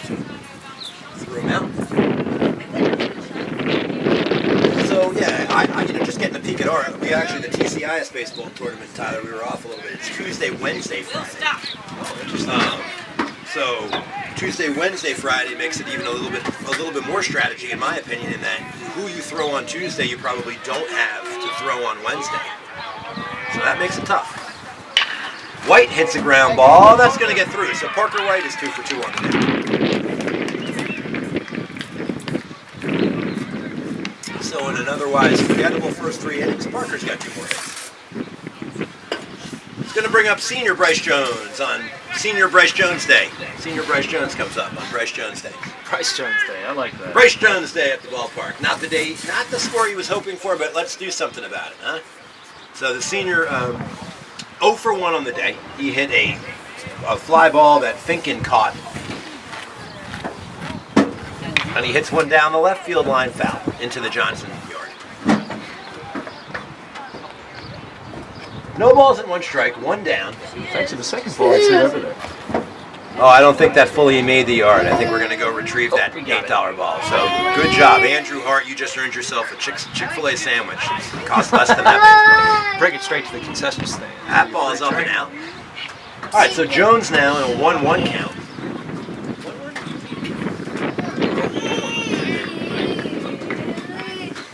1 ball, 1 strike, 1 out.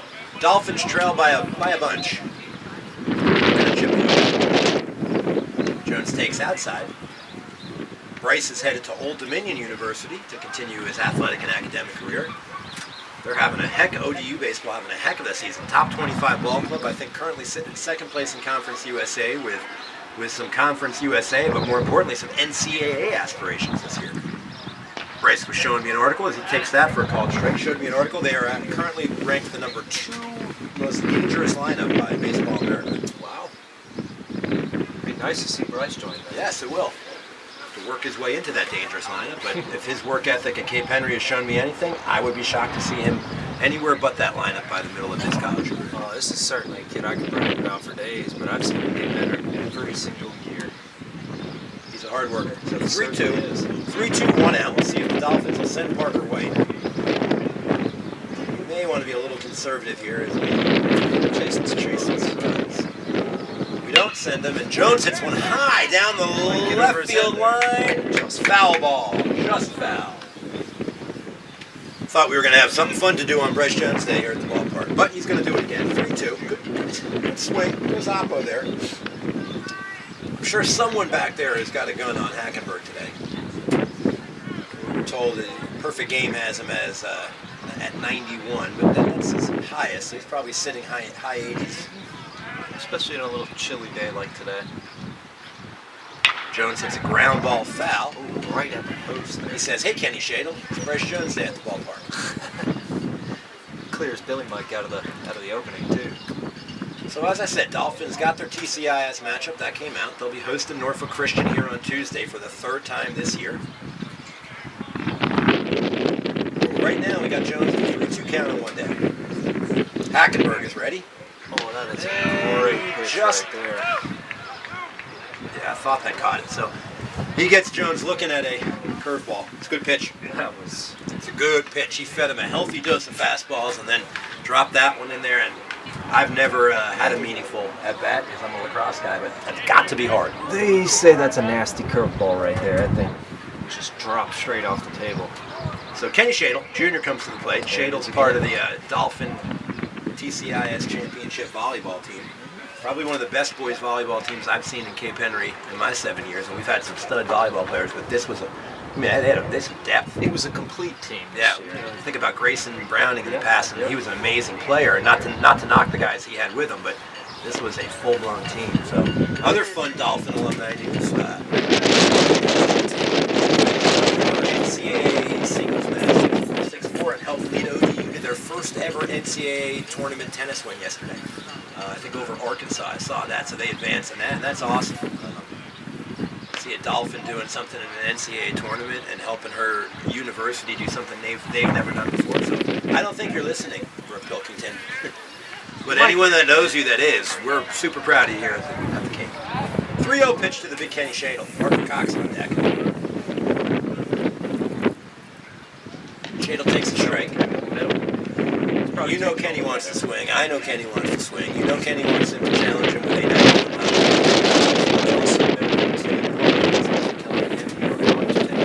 Yes. Let's see what we got here. Let's see power versus power. We do. How's the pitcher wins on that? Sounded like he got a piece of it. I couldn't really tell. So that was a 3-1 fast challenge fastball, and got Kenny swinging there. Let's see if he does what he did to Bryce. Let's see if he throws that nasty curve, or if he lets Kenny have a hack at a fastball. 3-2, 2 outs, 1 on. Dolphins trail 8-1. Yeah, this certainly is power versus power right here. Right-hander comes set. Here's the pitch. Runner goes. Just outside. Wow. Good eye by Kenny Shadle. And Parker Cox will come up again with runners in scoring position. 0 for 1 on the day. Shadle runs down to first. White goes to second. The Dolphins have 2 on with 2 down.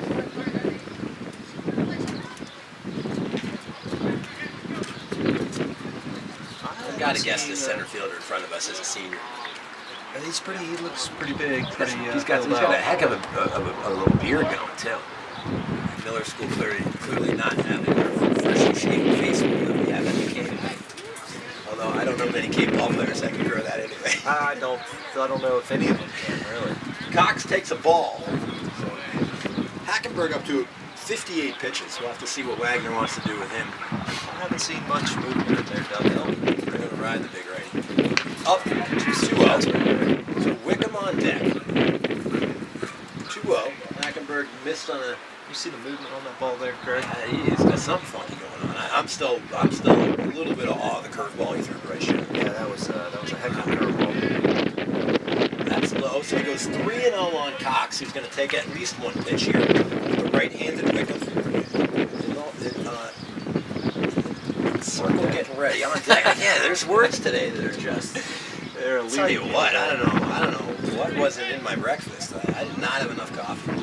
Transparently, only 1 cup. So Wickham would be on deck, and Cooper Ankley Would be in the hole. Yeah, I don't know. I'm looking at him, and I know that the hole means 2 away, and they just won't come out of my mouth. Which is odd, because usually things just fall out of my mouth. You're never short of words, No. Craig. No, as I had said, the only thing that has slowed me down is the mute button on Zoom. Johnson House gets pelted with another foul ball, and Harper Cox now 3 balls, 2 strikes, 2 down. Runners will be going. Looks like we got some JV athletes over there warming up, just Having fun. There is a hoping to get in the full-blown, game. I'll tell you, at the Cape this year, baseball was in the air. Everywhere I looked, there were baseball players running around, and these younger kids have a lot of nice role model upper school kids. There's the curveball. And you know it's fun, as a parent of a catcher, it is super fun to see when the catcher doesn't have to wait for the umpire. Not fun today to see that, but he was back in the dugout before that ump could get his right arm up. So, nasty 3-2 curveball to Cox. Wipes the little rally away, and the Dolphins are down 8-1 after 3. So, credit Hackenberg after that first inning. He's filthy. We're going to ask Bryce Jones how filthy that fastball was. Curveball. Yeah, hello. words again, Greg. Pretty nasty curveball, huh? Yeah, Jones agrees. He's good. How's that fastball? No. How's the fastball look? The curveball. Yeah. So we just talked to our super center fielder Bryce Jones. Tough at bat there. He said he feels like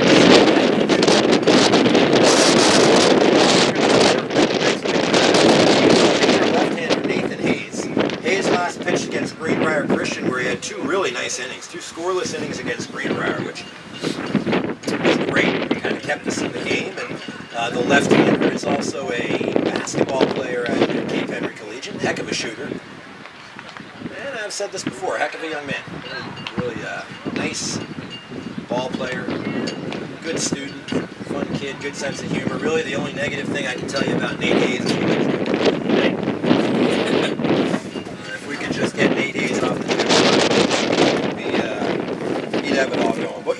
This is where I'm going to jump in and say I disagree there, Greg. You happened to catch me right when I walked back up the It's steps. funny that I waited for the Dukies not to be in the tower before I started making my comments about Duke, but transparently I went to the elite ACC school of Wake Forest University, so... Well, I did not go to Duke and still root for it. Well, that's the problem with Duke. The beauty about being a Wake Forest grad, nobody roots for us unless you went to the school. In fact, nobody really knows about us, although we have some. Tim Duncan put us. We have a student going to Wake Forest this year, don't we? Yeah, we do. We have a student graduating Wake Forest next Monday, Clay Willis. Oh, nice. And we That's have great. a Former baseball athlete, too. Yeah, we have one of my I think one of the kindest humans I have worked with in a high school environment. Julia Nasso, superstar soccer player for the Dolphins, is headed to Cape. So Wake Forest gets a nice addition to their community. They got a good one leaving and a good one coming in. That they do. All right, so Hayes is in, junior left-hander. Starts off with the ball. Starts off with the ball. He was rock solid against Greenbrier. Really moved the ball around well, kept them off balance. When Nate's on, Nate induces a lot of fly ball, pop up, not well hit balls. He's got a lot of movement and he keeps the ball down. He does. He really keeps it down closer to the knees. Real cerebral pitcher. The kid's a bright young man. He's going to have to find the zone here. He starts out 3-0. You know, I'm really not disappointed with this, though. He's not missing by much, and he's pretty smart if he's living on the corners against this offensive lineup here. Sometimes it's nice to be third, fourth, or fifth there, and he gives that one up. He's got a challenge. The green Does, and that ball gets knocked back up the middle. So, but you know, in speaking to Nathan, he actually is a pitcher who likes to come in out of the bullpen. He likes to kind of see what's going on already on the field and get a sense of the game. Again, that speaks to this kid's intelligence. Right, young man. See if we can keep this runner a little closer to first with the lefty on the mound. Although Dolphins, I hate to say it, haven't had to say it all year, but they need to be aware of the score here. They need to knock down some balls and keep the balls in the infield. We do not want to. We want to play the full 7. Let's say that. Hayes delivers. Oh, nice curveball there. Drops it in for a strike. Gets ahead of this batter. So love to see a hard ground ball to Yoon Shea. Let's go 4-6-3. Abrahamson on first. He's had a day. He's 2 for 2. Homer, a single, and he got hit. So now Cook's up to the plate. Cook's 1 for 1. Cook hits the hard ground ball to Shea. Shea's going to flip it to second for 1. Over for 2, not in time. So crafty little flip there by Yoon. I thought he was going to make the decision to go to first and get the shore out, but he barehanded that over to kind of I think he was only getting one there. The guy was scooting down the line pretty good there. So I don't know. I didn't really watch what happened there. I'm not sure if Abrahamson and Holland got tied up a little bit, but looked like the big DH came up a little gimpy, so let's hope he's okay. The big boy has swung a mean look at that. And so that fielder's choice will get 1 out for Hayes, and now he is going to face Cook, who is also, well, I'm sorry, Cook just grounded in the fielder's choice. He's on first. Harvey comes up. You know, it was perfect timing too. We were just saying. I said 4-6-3, yeah. Nate's on. He really does a good job of getting those ground balls. He does. I mean, transparently, Nate's had one tough inning. It happened to be over at NSA. Yep. And to be honest, they were a very disciplined inning there, and they just hit some balls that found spots. Is that a game he That started ball's too? hit hard. Holland goes to his right. Great job by Holland. Oh, and sails Yoon that probably should have held on to that one. So Holland went deep in the hole to his right, turned and made a great throw to Shea, who tried to turn 2, but another vintage Hayes ground ball out. They got 2 here. There we go. Good job, Nathan. All right, so second fielder's choice. Hopefully this breathes some life into the Dolphins here. You know, a Hope so. quick inning would be great for the morale. I heard some of our fans saying we look a little down, and we need to change that. Baseball is a funny game, and try to get some momentum going. If nothing else, get some momentum going for what's a big week for this Dolphin baseball program ahead of us. Yeah, it's certainly a game where the momentum shifts are going to happen multiple times per game. Tickner's 2 for 2. This right-hander swings a mean bat. He comes up. He's 1-0 now. 2-0 count. That ball's going to scoop past the catcher. Actually, didn't scoop past him, but he didn't know that, so that scoots away, and now the runner's in scoring position. So I think it's safe to say they've had runners in scoring position every inning. And Hayes is going to have to keep this runner on second. Let's keep this an 8-1 lead. He's either crossed up there, he's coming out to talk about signs with the runner on second here. It's probably more likely scenario. I don't see Nate Hayes, being as smart as he is, missing too many signs. No. There's one thing I think he probably does well, it's know his signs. He does plenty well. word is he's got a pretty nasty golf swing too. I've actually played with Nate a few times. I'm gonna have to have him take. I was gonna say I'll take him out, but I'll let him take me out. I am not sure where that missed. 3-0 to Tigner. Mavericks lead 8-1 in the top of the fourth here.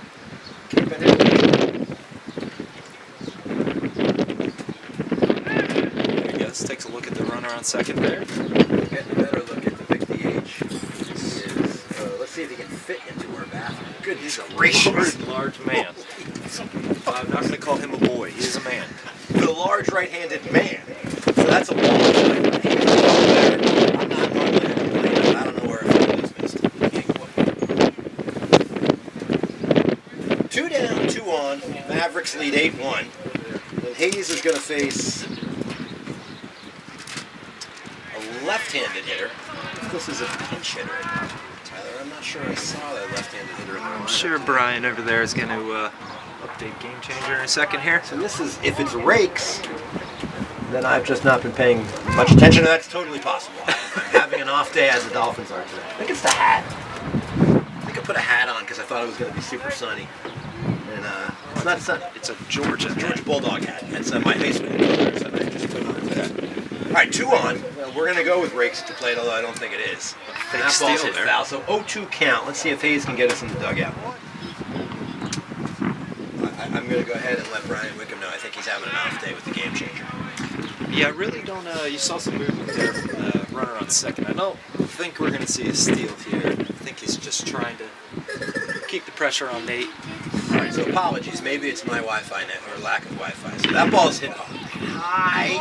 Holland has to go back. Shadle's coming in, and Holland makes that catch. Well done, Josh Holland. Well done, Nate Hayes. And for the first time today, we put a 0 up in the scoreboard. So good job, Nathan. Nice inning of pitching, and the Dolphins strand, or the Mavericks strand 2 runners. And we're going to ask the center fielder as he comes out here if they have a conference tournament coming. Let's see if he answers. Seems like a pretty nice guy. We are in the bottom of You guys have a conference tournament next week? You don't? Just any more games, or just kind of prepping for the state? Okay. All right, so center fielder has let us know the no conference tournament for the Miller School this year. They have a regular season game to wrap up the regular season on Tuesday, and then they will be prepping for the state tournament, and more than likely will have a first round bye in that tournament, and be hosting a second round game at their school.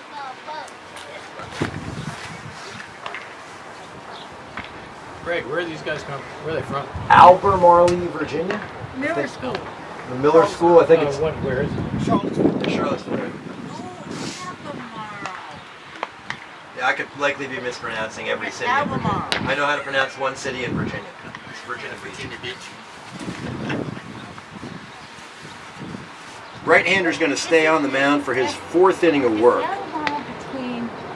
Hackenberg is up to 64 pitches. The Dolphins have done a decent job of seeing pitches from him. He's done a decent job, well, better than decent, because the score is 8-1. Lights out curveball, got 2 Dolphin hitters looking last inning. And so the Dolphins are going to have Wickham, Angley, and Dye due up. They trail by 7 here in the bottom of the 4th. Mavericks with an 8-1 lead. They scored 2 in the first, 1 in the second. Big 5-run 3rd inning. Wickham's going to come up. He's 0 for 1. He grounded out in his first at-bat. Dolphins have 4 hits on the day, 2 by Parker White, 1 by Josh Holland, and 1 by Kenny Shea. And the sophomore 3rd baseman is ready to go, and he takes it. I guess that's a ball. Good from here.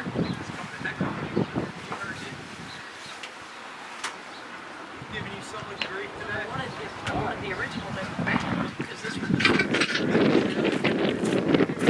Superstar game changer, the man with the right hand, Brian Wickham, is lingering around back here. And rumor has he has heard me giving him a hard time and wants to speak to me. He's bigger than me, so I'm going to keep quiet now. Yeah, So Wickham, awesome. Wickham at the plate. 3 3-0 count for Jack. Dolphins need a boatload of base runners, and Wick's going to take that one as a called strike, and we'll have to see if he's taking. You take your 3-1 down, 7? No, I'd give Wickham the green light here. He's a good hitter. Jack's hitting a bunch of spots in the lineup, all around rock solid baseball player. Probably a Dolphin player that I don't know if he'll ever see him on the mound. I've seen him pitch, but I think he could probably play all 9 spots on the diamond. Oh, he certainly can. Matter of fact, in his career, it can. So he can do that. So he swings through that. So we got a head 3-0 and then two nasty fastballs.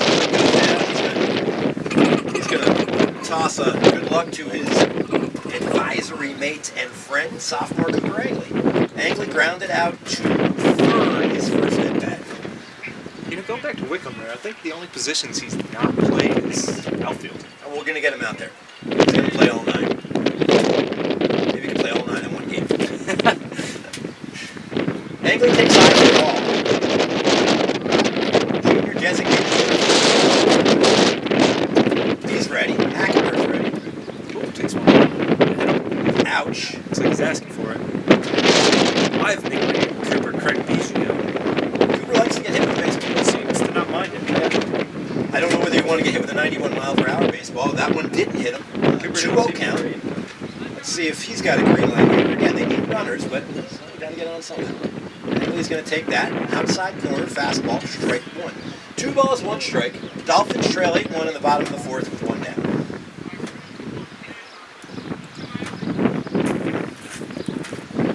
Takes that up. That ball was coming 3-1. in, too. That ball was moving. That ball was definitely moving. That ball was moving. You can definitely tell. It doesn't really have that downward trajectory you're used to seeing with the ball. No, that was Probably just a high spin rate, too. hard fastball. So we'll have to see. You want to stay away from the 3-2 count with this kid, or actually a 2-strike count with that curveball. So here he goes on 3-1. He challenges Angley and he misses. So Dolphins get a walk. Angley heads down to first. And with the job of getting runners on, I think Wick was taking that 3-0 pitch with that same goal. And Angley is on first now. So base runner for freshman McCadden-Dye. He grounded back to the pitcher in the 2nd inning, and he comes up here in the 4th with the Dolphins trailing 8-1. Right-hander comes set. Here's the pitch. Misses up. Curveball again. Just left that one up a little bit. I don't know. That doesn't. Is that? That's their pitching coach. That doesn't look like Billy Wagner. Or is it? Might be. That's a large man. No, I'll give it to you. Billy Wagner is a pretty big dude. Yeah. There's nothing. There was nothing.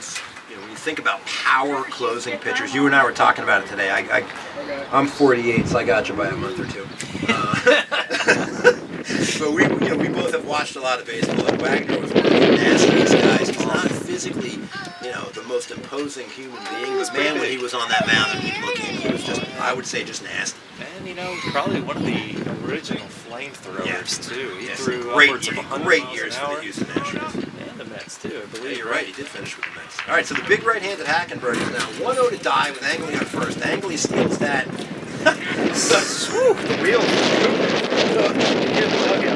Had Hackenberg stepped off, he would have had Angley picked off by 30 feet. So Angley broke on, they say first move. I think Angley broke on the smell of the first move. He was halfway to second. He stole that standing up. He got his pants dirty. Oh, now he's running back to the bag, realizing his mistake there. I think Jack the Wheels Wickham might have lost it now. It might be a Skinner Coupe. 2-0 count. Angley in second. That pitch is over. So Hackenberg is lost a little bit of control. I don't know what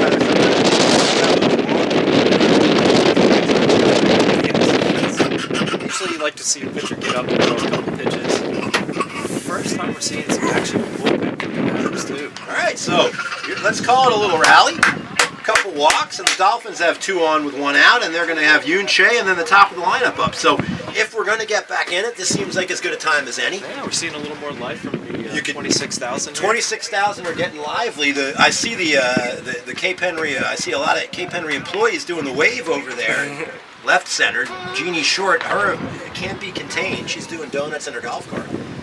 Looks like we're a couple here as well. Yeah, with a lot of fans out today.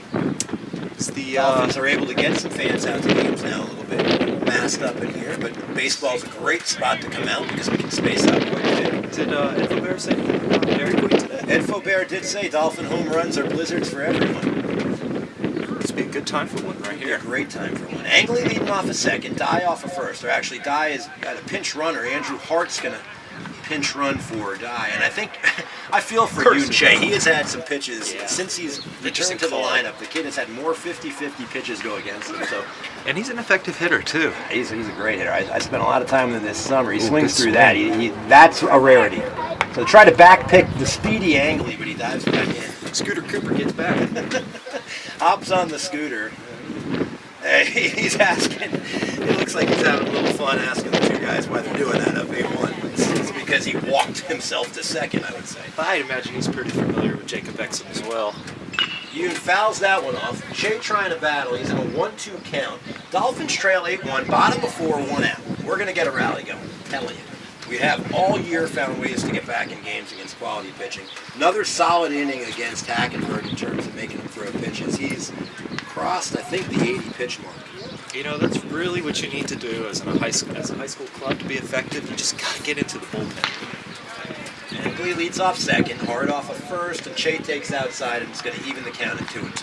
You know, especially with two programs like this ranked fairly high in the state rankings, it's you need to get in the bullpens. I'm sure the Dolphins.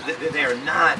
I don't see a team in the state that's 7 runs better than them. This is not indicative of how they've played all year. Che takes low and he earns it full. So really making Hackenberg work. They had a lead-off 3-2. Wickham had a quality at bat, just swung through a fastball. Angley walked on a 3-1 pitch. Dye walked on a 3-0 pitch, and now they've got a 3-2 count on Che. Love to get him loaded up here for the top of the line.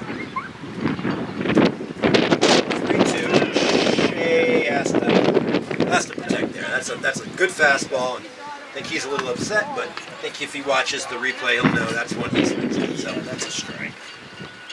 2 down, 2 strikeouts this inning for Hackenberg. We've got runners in scoring position here. We can really use a hit. Really can. So 2 walks, 2 strikeouts, and now Josh Holland, who's 1 for 2 on the day, comes up. Angley with a decent lead off the second. Holland swings through that.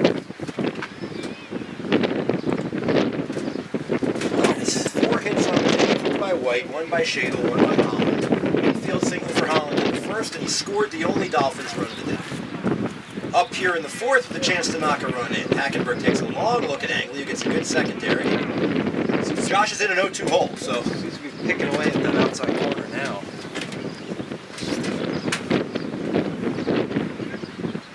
Josh Holland, good batter to be up right now. 424 on the season. low, scoots away. Angley's going to stay put. Thought about it, but makes a good decision there. Don't want to have a third run. Don't want to cause the third out on the base pass, especially trailing 7. Holland with a 1-2 count. Great time for Josh to hit one in the gap. Outfielders bunched together. A lot of room down either line.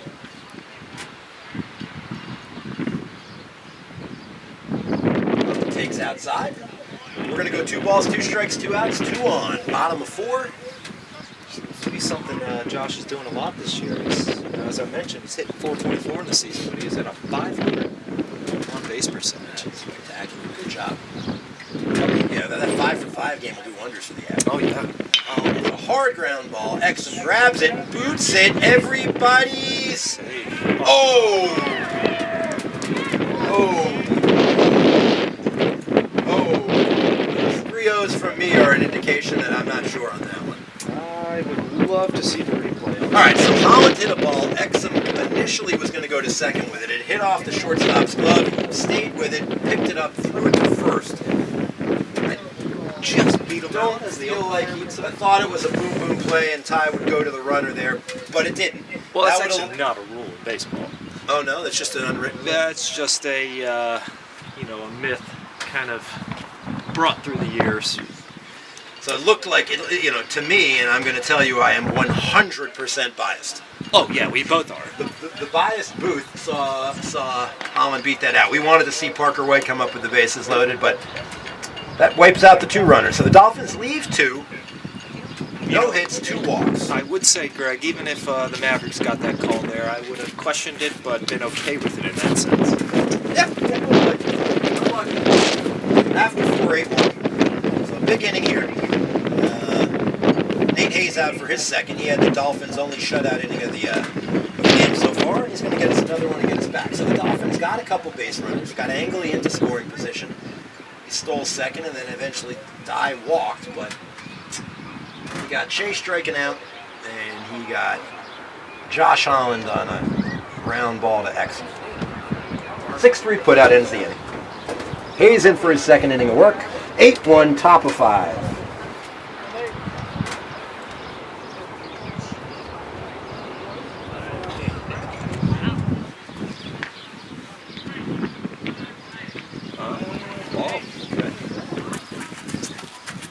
Hayes has missed on a couple close ones. He's 1-0 now. Right-hander at the plate. And as I mentioned earlier, Greg, he's not missing by much here, and it's probably the game plan going into this against this lineup. Adam is up. He's 2 for 2. And he's ahead in the count 3-0 now. So Mavericks have had runners on base every inning. They've had threats every inning. They are a 1 through 9 solid lineup, and we have seen one pitcher and one good pitcher, that's for sure. We've from where we've said that's a 4-pitch walk to Adam. From where we've been sitting today, I think we would say we've seen the hardest pitcher we've seen, or throwing the hardest. Yes.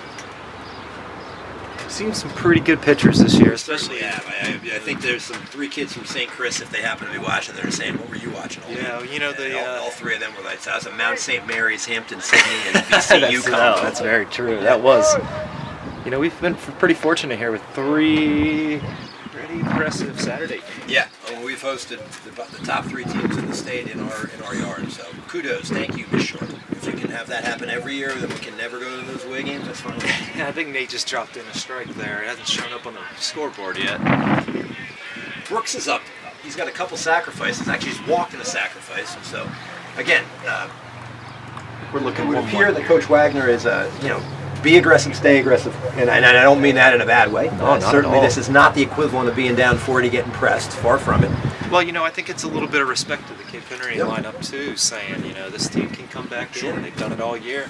Sure. That ball is hit a country mile foul, and that's actually going to get into Garen's backyard. That did. All right, so in Arizona you can hit a ball into the pool and it's a home run. Here you can hit a ball into the pool and it's a strike. So he, hopefully Chris Guerin Jr. wasn't working on his freestyle in there. I think he's got some games today. 1 ball, 2 strikes. Just misses. I'd say Christopher Guerin probably gets as many shout-outs as anybody with us in the booth. He does. He is a. Greg was calling his warm-up game before we started today. He wanted. I went over there and had a little fun with his group of young fellas. A couple of Cape kids in that group. Always fun to have the neighborhood boys in the baseball yard. Ball's hit high and deep. I might catch this one, Greg. Way back. Jones is under it and makes a catch. And on Bryce Jones' day here at the yard, Bryce Jones makes a great catch. Greg, I thought you might have some action out here. But there was a second I thought he was going to hit that camera right there. It was a deep fly ball, but it's still in. I can tell you, had that been a Cape Henry swing, I would have been in my home run call mode because I thought that was out of here. But my home run call mode for the opposing team was quite calm this evening. Jones with the grab, 1 down. Exum comes to the plate. Exum's 1 for 2. He had an RBI. Exum pushes a really nice bunt to Hayes, who turns and throws and catches Exum. Credit Jacob with increasing the foot speed there. So that'll go down as a sacrifice bunt, but I think Exum was actually trying to bunt for a base hit there. Push. I'm not sure. No? Well, actually, it'd be surprising not to try to get I a guess ball with the there. dugout's reaction, that was a sacrifice bunt. The Exum almost beat that out, but great bunt, and Nate Hayes has shown time and time again. That is like the 4th or 5th time I've seen him field his position well. So 2 down, runner on second, and this is going to bring up the absolute giant of a designated hitter. Like, this kid looks big from 400 feet, but we just get him from about 20 feet. And I'll say this, I've got a lot more things to say to him and about him from 400 feet. Yes. He's quite big. He is a monster. He's been hit by a pitch, singled, and hit one that went over to Academy. And he hits a hard ground ball. Eats him up a little bit. And good job by Holland sticking with it, and another good inning by Nate Hayes. So for the second straight outing for Nate Hayes, he comes in when we were struggling to get through the Greenbrier lineup, and he did that. And today he got us 2 big zeros against the this Miller School lineup. So again, there's a young man that I think if we're going to have success in the TCIS and state tournament, we're going to have to hear that name for a couple innings a game. I'd love to see Nate have a nice little run here in the TCIS. Good job, Nathan Hayes. Nate's been very effective coming out of the bullpen, and he that dates back really since his first year on varsity. I can remember the last time we had a state tournament. Hayes went 2 great innings against Benedictine when there. Benedictine bats looked like they were going to just run through us. So A couple major league players on that team. And they pitched very effectively against them as well. Going back to you saying he can field his position pretty well, Nate's actually easily one of the better defensive outfielders we have on the team. Unfortunately for him, he's behind a couple guys that are just college-bound players. You could argue you got Harper Cox as a verbal commit to the University of Virginia. You got Bryce Jones in the outfield. He's set to go to Old Dominion University, and you got Big Kenny Shadle out there, who's certainly drawing the attention of quite a few schools. I would imagine Some very big schools too. so. Hopefully we get some news about Kenny. Kenny plays for a club known as the Richmond Braves, and he's going to be spending some time this summer traveling around the southeast. Got a lot of young men on this team do that. I believe Jack Wickham is on a ball club that'll travel around. Parker White, a bunch of boys on the same team. Garrison White, Andrew Parker, Garrison, Andrew, McCadden, all on a Richmond Brave team. Jack is on I believe, a club called the Dirtbags, which I always think is a funny name for baseball. Well, that's actually is a team in Long Beach, California. Oh, yeah, you're right. Long Beach State. Yeah, they are the Dirtbags. But it's only their baseball program. So they must have named, maybe there's an LB State there. They probably Cooper Angley on a 5-star baseball team. A lot of these guys, baseball is their thing, and they play year-round. All right, Parker White is 2 for 2. Well, you got batting averages. What's Mr. Mike batting this year? Let me check that out real quick. 1-0 count. He's 2 for 2 on the game. A couple singles, actually a double and a single. I think we got Hackenberg back out there too, don't we? Yeah, we do. Big righty's up to 92 pitches. Yeah, Parker White had a great season, hitting 420, 420. 473 on base percentage, and a 560 slugging. Fun thing is, I was talking to Parker at school on Friday, and he went through a summer season where he wasn't swinging the bat so great, and he worked on his swing. Actually has some batting coaches, a couple of the other guys on the team go to, and worked a little bit on making a little bit of a change in his approach and his Certainly working for and his him. getting his foot down, and that has worked. So was that a hit by pitch or a walk? Oh, that was a walk. That was 4 straight balls there to start the inning. Over here battling around, and I wasn't paying attention. And some action in the bullpen again. Right-hander up in the bullpen. Well, I could say he's a big right-hander. Yep. But They're all big. I think like the 5'9" kid gets called short on this. Yeah, whatever. 5'10" is kind of short. It's 5'10", Tyler. Okay, great. Andrew Martin.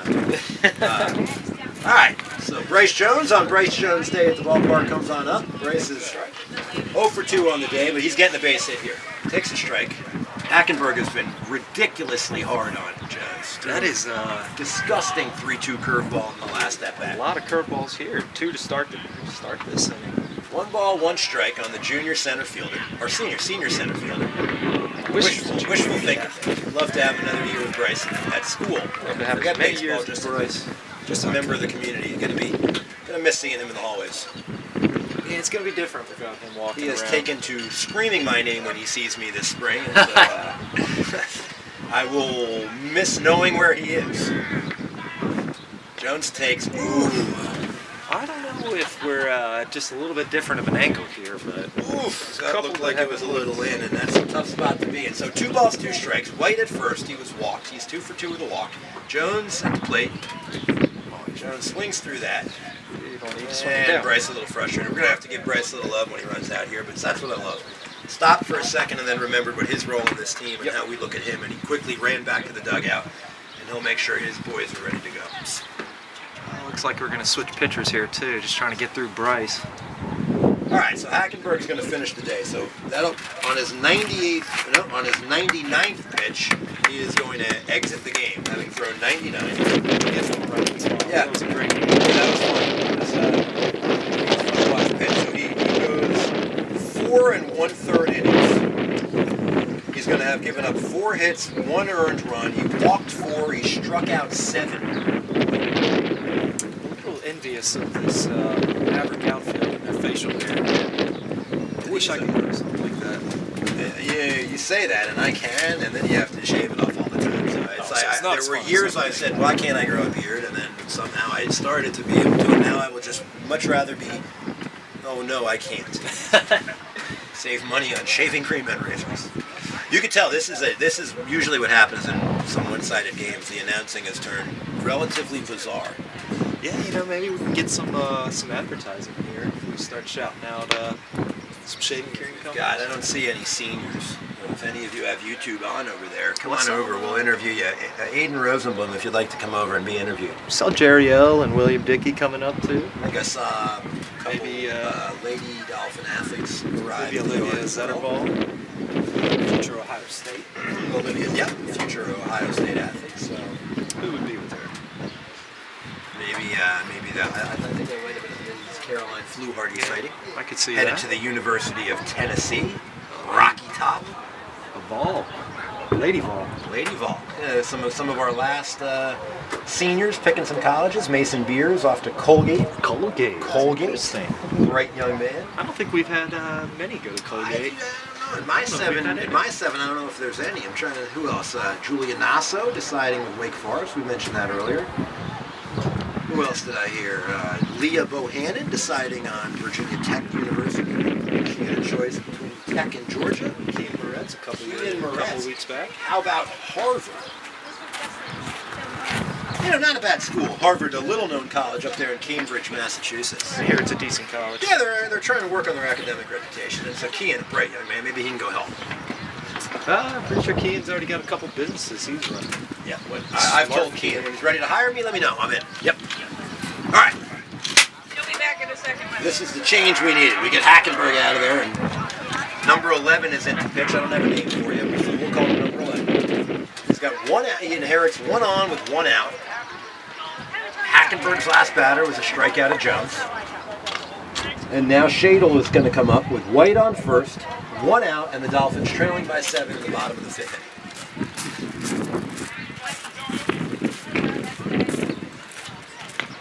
Strike called, evens the count. So another hard-throwing right-handed pitcher. Maybe if we get another pitch and change, we're going to ask the bearded unchair in the outfield for. We're going to have some fun with them and see if they want to chat us up. See if there's some colleges there's pitchers are going to here. That's another well-located fastball. Excuse me. 1 ball, 2 strikes. Bottom of 5. Big Kenny Shadle at the plate. Shadle's got a single on the day, and he walked. It's going to be low. Saw Kenny out here taking batting practice, switch hitting this morning, taking some lefty swings. Counts even at 2. Dolphin Jr. is ready to swing at the plate. Here's the pitch.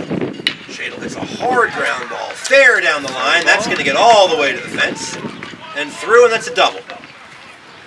That's going to hold up the runner at third. Yeah, unfortunately, I think the run would have scored there. But that's squeezed under the fence, and we'll have to have the Dolphin field crew going. We need to plug that hole. That must be a gopher. All right. Good swing, Kenny Shadle. If I was smart enough, I'd probably make some Caddyshack reference there. Yeah, but it's in the hole. you're going to kill all the gophers. Yeah, kill all the gophers. No one's going to be here to play. It was too high. All right, so second inning in a row, the Dolphins get a little something going, and they're going to hand the bat to Harper Cox. Harper is, I believe, 0 for 2 on the day, but I'm going to wait till Game Changer helps me out. My Game Changer is slow. I officially am blaming, who's my provider? AT&T. Let's see if they hustle over with a new phone for me. Harper takes the ball. Harper is 0 for 2 on the day. Shadle at second, courtesy of a double. White at third on a walk. And Cox swing through that? Yeah, he did. Okay, I couldn't tell if that was a called strike. I have a Nice healthy swing from Cox. between Shadle and the pitching mound and the ump. I can't really see that. Yeah, that's a lot of big boys right There's in the a row lot for you. of testosterone and beef in that. That ball bounces off the off the chest protector of the catcher. That's almost a bounce shot lacrosse save the young man just. I was tempted to put a couple of our catchers in the lacrosse goal the other day and see if what would happen if I shot them. You know, we try am to sure use their they sticks could. and just throw their body at I'm it. sure McCadden would be throwing his body at all of them in the dirt. Cox hits a high fly ball. Let's see if this is deep enough to score a run. Center fielder is under. He's going to go to the cutoff man who thinks about it. I think the center fielder might have wanted to go to third on that. Yeah, it looks like he was trying to go to third. You know, in this game at this point right now. So I'm reading body language, and what he is saying is, why'd you cut that off? He thought he could get him out. You think you got him out? He thinks he could have got him at home. He definitely center has a fielder. good arm. Yeah, he is a hose. He looks 31, so he should have a hose. 8-2. Sac fly by Harper Cox. Nice job picking up that runner, and they'll hand the bat to Jack Wickham, who struck out on his last at bat. Greg, I am certain he is not 31. He is not. I'm kidding with him. We've had some fun all year long with the opposing players here. I hope they know that. Some good fun. If you're listening at the Miller School, that's a haul to get down here today. So if you weren't able to get down, hope you're able to watch us. Please know if you're the lovely parent of Mr. Finken that we're having a good time with. He's had a good time with us. Wickham's in an 0-1 count with 2 down. That misses away. 1-1. 8-2. Dolphins picked up a run there on a Parker White walk, a Kenny Shadle ground rule double, and a Harper Cox sac fly for the second run of the day. And now Wickham is looking to pick up the Dolphins and get this third run in. It's going to be low and away. Wickham ahead in the count. 2 balls and 1 strike with 2 down. Dolphins have seen a lot of hard-throwing right-handed pitchers All year. all year. 2-1 count to the third baseman today. Scoots away, and Wickham's ahead in the count, 3-1. Angley on deck. He walked and stole second. Was left there last inning. Speedy Cooper Angley, that is. Stole that, and I think he could tell Mr. Hackenberg. So the catcher should tell Mr. Hackenberg that's a steal that goes on him. Because again, he was halfway to second, and the windup hadn't started. Let's see if Wick gets the green light here and can drive this run in. 3-1 pitch on the way. And Wickham fouls that straight back, and we'll go full. 3 balls, 2 strikes. Bottom of the 5th. Dolphins trail 8-2. You know, I will say, other than the second inning, the Dolphins seem to have done a really good job of seeing some pitches every at bat. They definitely have against quality pitching, and that's what they've done all year long.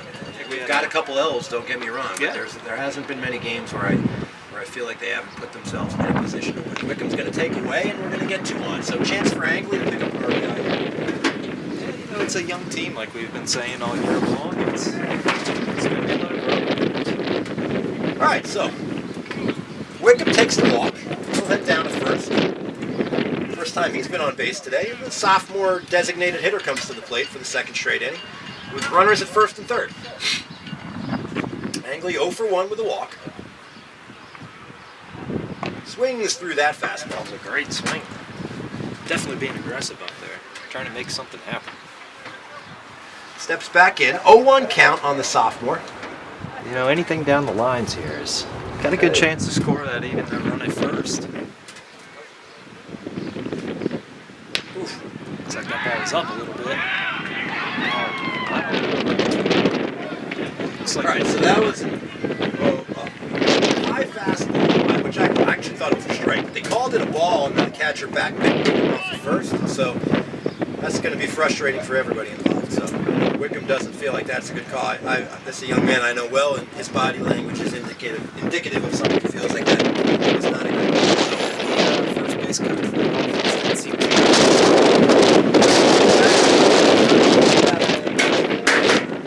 Good buddies, I'm sure he's going to yell at that.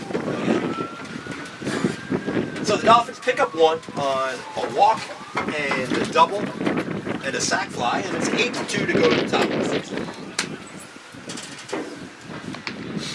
Call that a 2-3 end of the inning pickoff.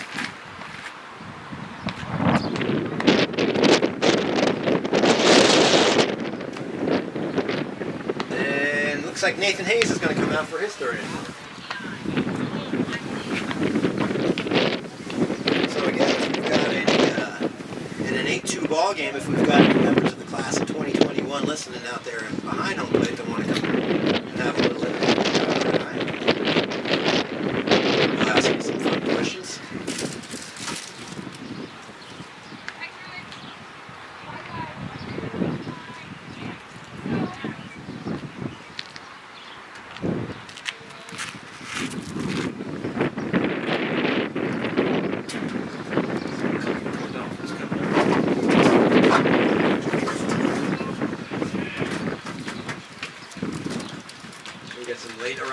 fence? You can't see the other ones. One looks like Jody Bartel. So we did get a little report. Hackenberg was throwing 92 miles per hour today. So maybe he'll increase his arm speed and have a chance to play at the next level. I'm sure we're going to see him at the next level. He was quite effective today. He was. Hayes in for his third inning. 1-0 pitch to start out.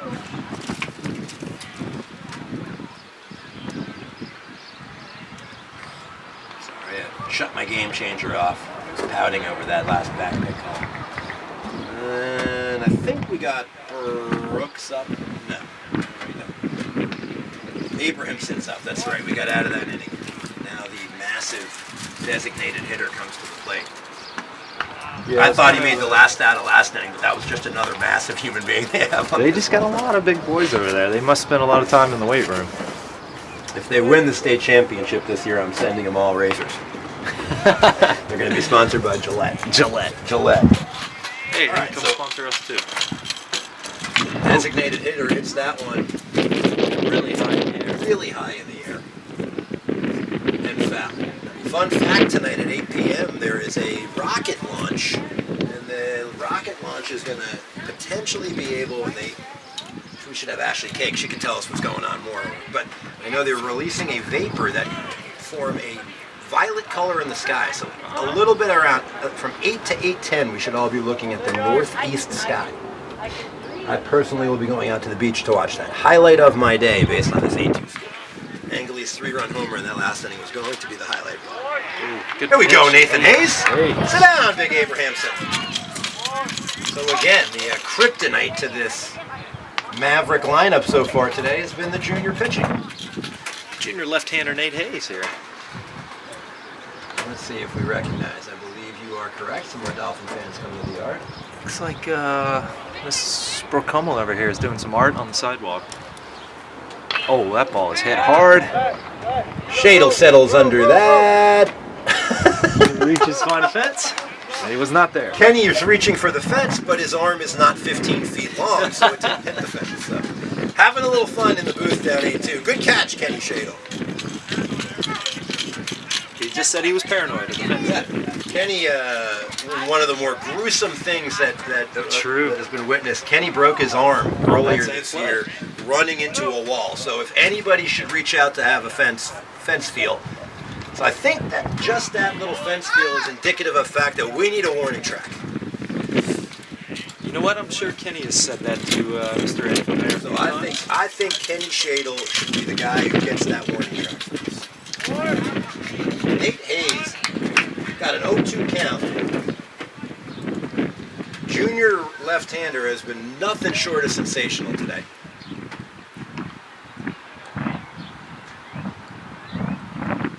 Get us in the dugout. Holland's going to charge it. How about it, Nathan Hayes? You hear the claps from all 26,000 here? 26,000 Dolphin fans roaring for Nathan Hayes. The kid goes 3 strong innings, so that is his last 5 innings have been scoreless ball against 2 top ball clubs. So again, got to feel good for the junior, and hopefully it's the sign of something big to come in the next couple weeks.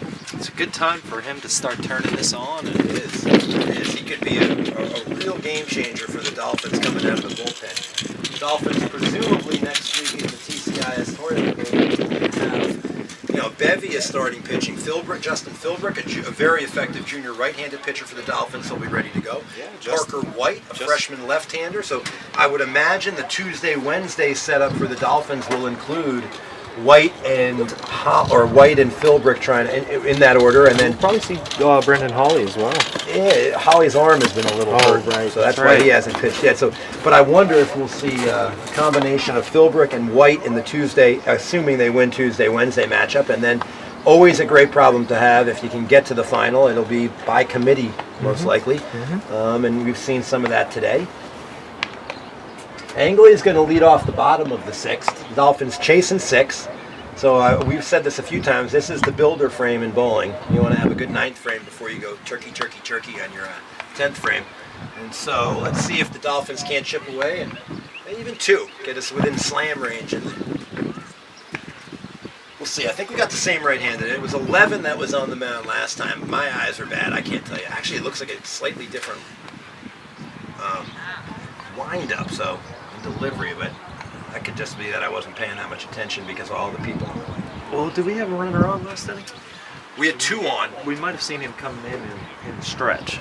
You're right. So that is 11. You're right. We did. They took Hackenberg out when there was somebody on. So Angley is going to get a fresh count. He was 1-1 before Wick got back, picked off at third, and the sophomore now will be in a different role. Instead of trying to drive in a run, he's going to try to get on base and get an inning started for the Dolphins.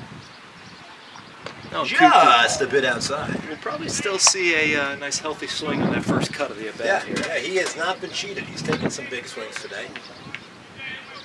Sophomore's ready. Here's the pitch. Outside. Ooh.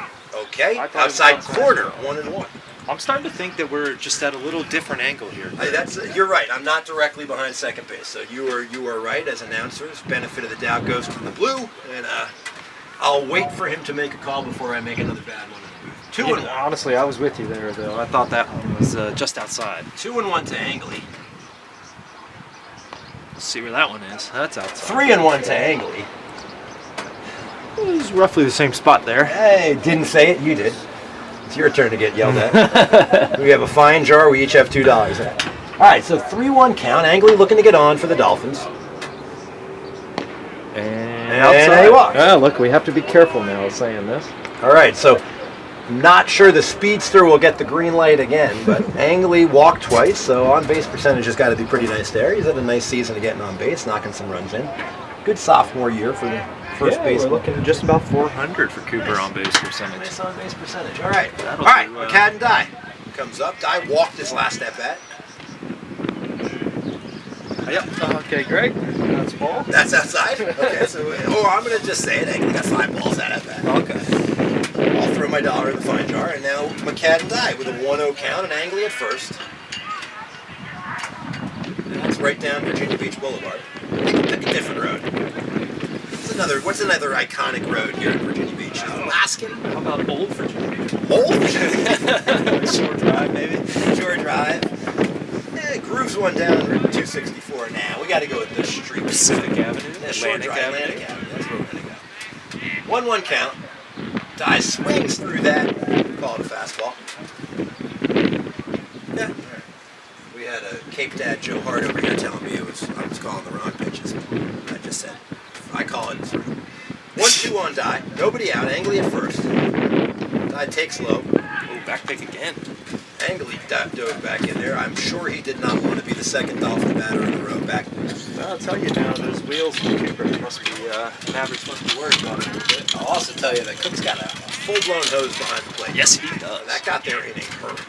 Dye fouls that one back, and it'll stay 2-2. I've seen a lot of back picks. I've seen a lot of, I don't know, with this, we'll have to ask. If we get a break, we'll ask 19 or Mr. Finken. My guess is we're looking, this is a roster dotted with a lot of upperclassmen. Either that or they have the largest group of sophomore boys I've ever seen. 2-2 pitch. Dye hits a chopper foul. No action in either bullpen, so it appears that the Dolphins might give Hayes a fourth inning of work. And it looks like 11 is going to be asked to get 6 more outs for the Maverick. We're going to have to change the start times to get some. Yeah. I'm not sure what time of day that would be, though. Dye hits another one foul. Get it back. Nope. Trickling over to the Dolphin tennis courts, where the boys tennis team will be in action later this week in the TCIS tournament. Not sure if they're home or away.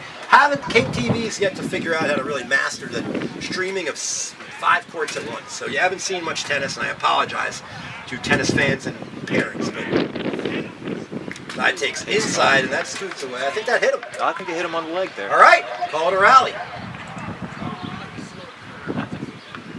So Dye gets on base for the second straight time, and so for 2 straight innings, both Angley and Dye doing their job, bottom of the lineup doing their job, getting on base, so hopefully at the top of the lineup, knock them in. So nobody out, 8-2.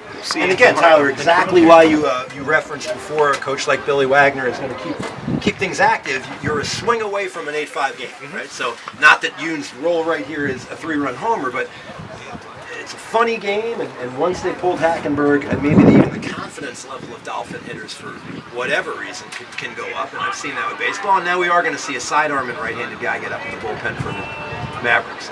Shea comes up, tough day at the plate so far for Yoon, but he's going to change that right here. He takes high. Again, Yoon's been, I would say, the victim, or pitchers would say the recipient of a lot of real close pitches, and he has not had a lot go his way in the last week and a half, but when he gets hot and stays hot, it's going to be fun to watch. Kid can handle the bat. Can certainly handle the glove as well.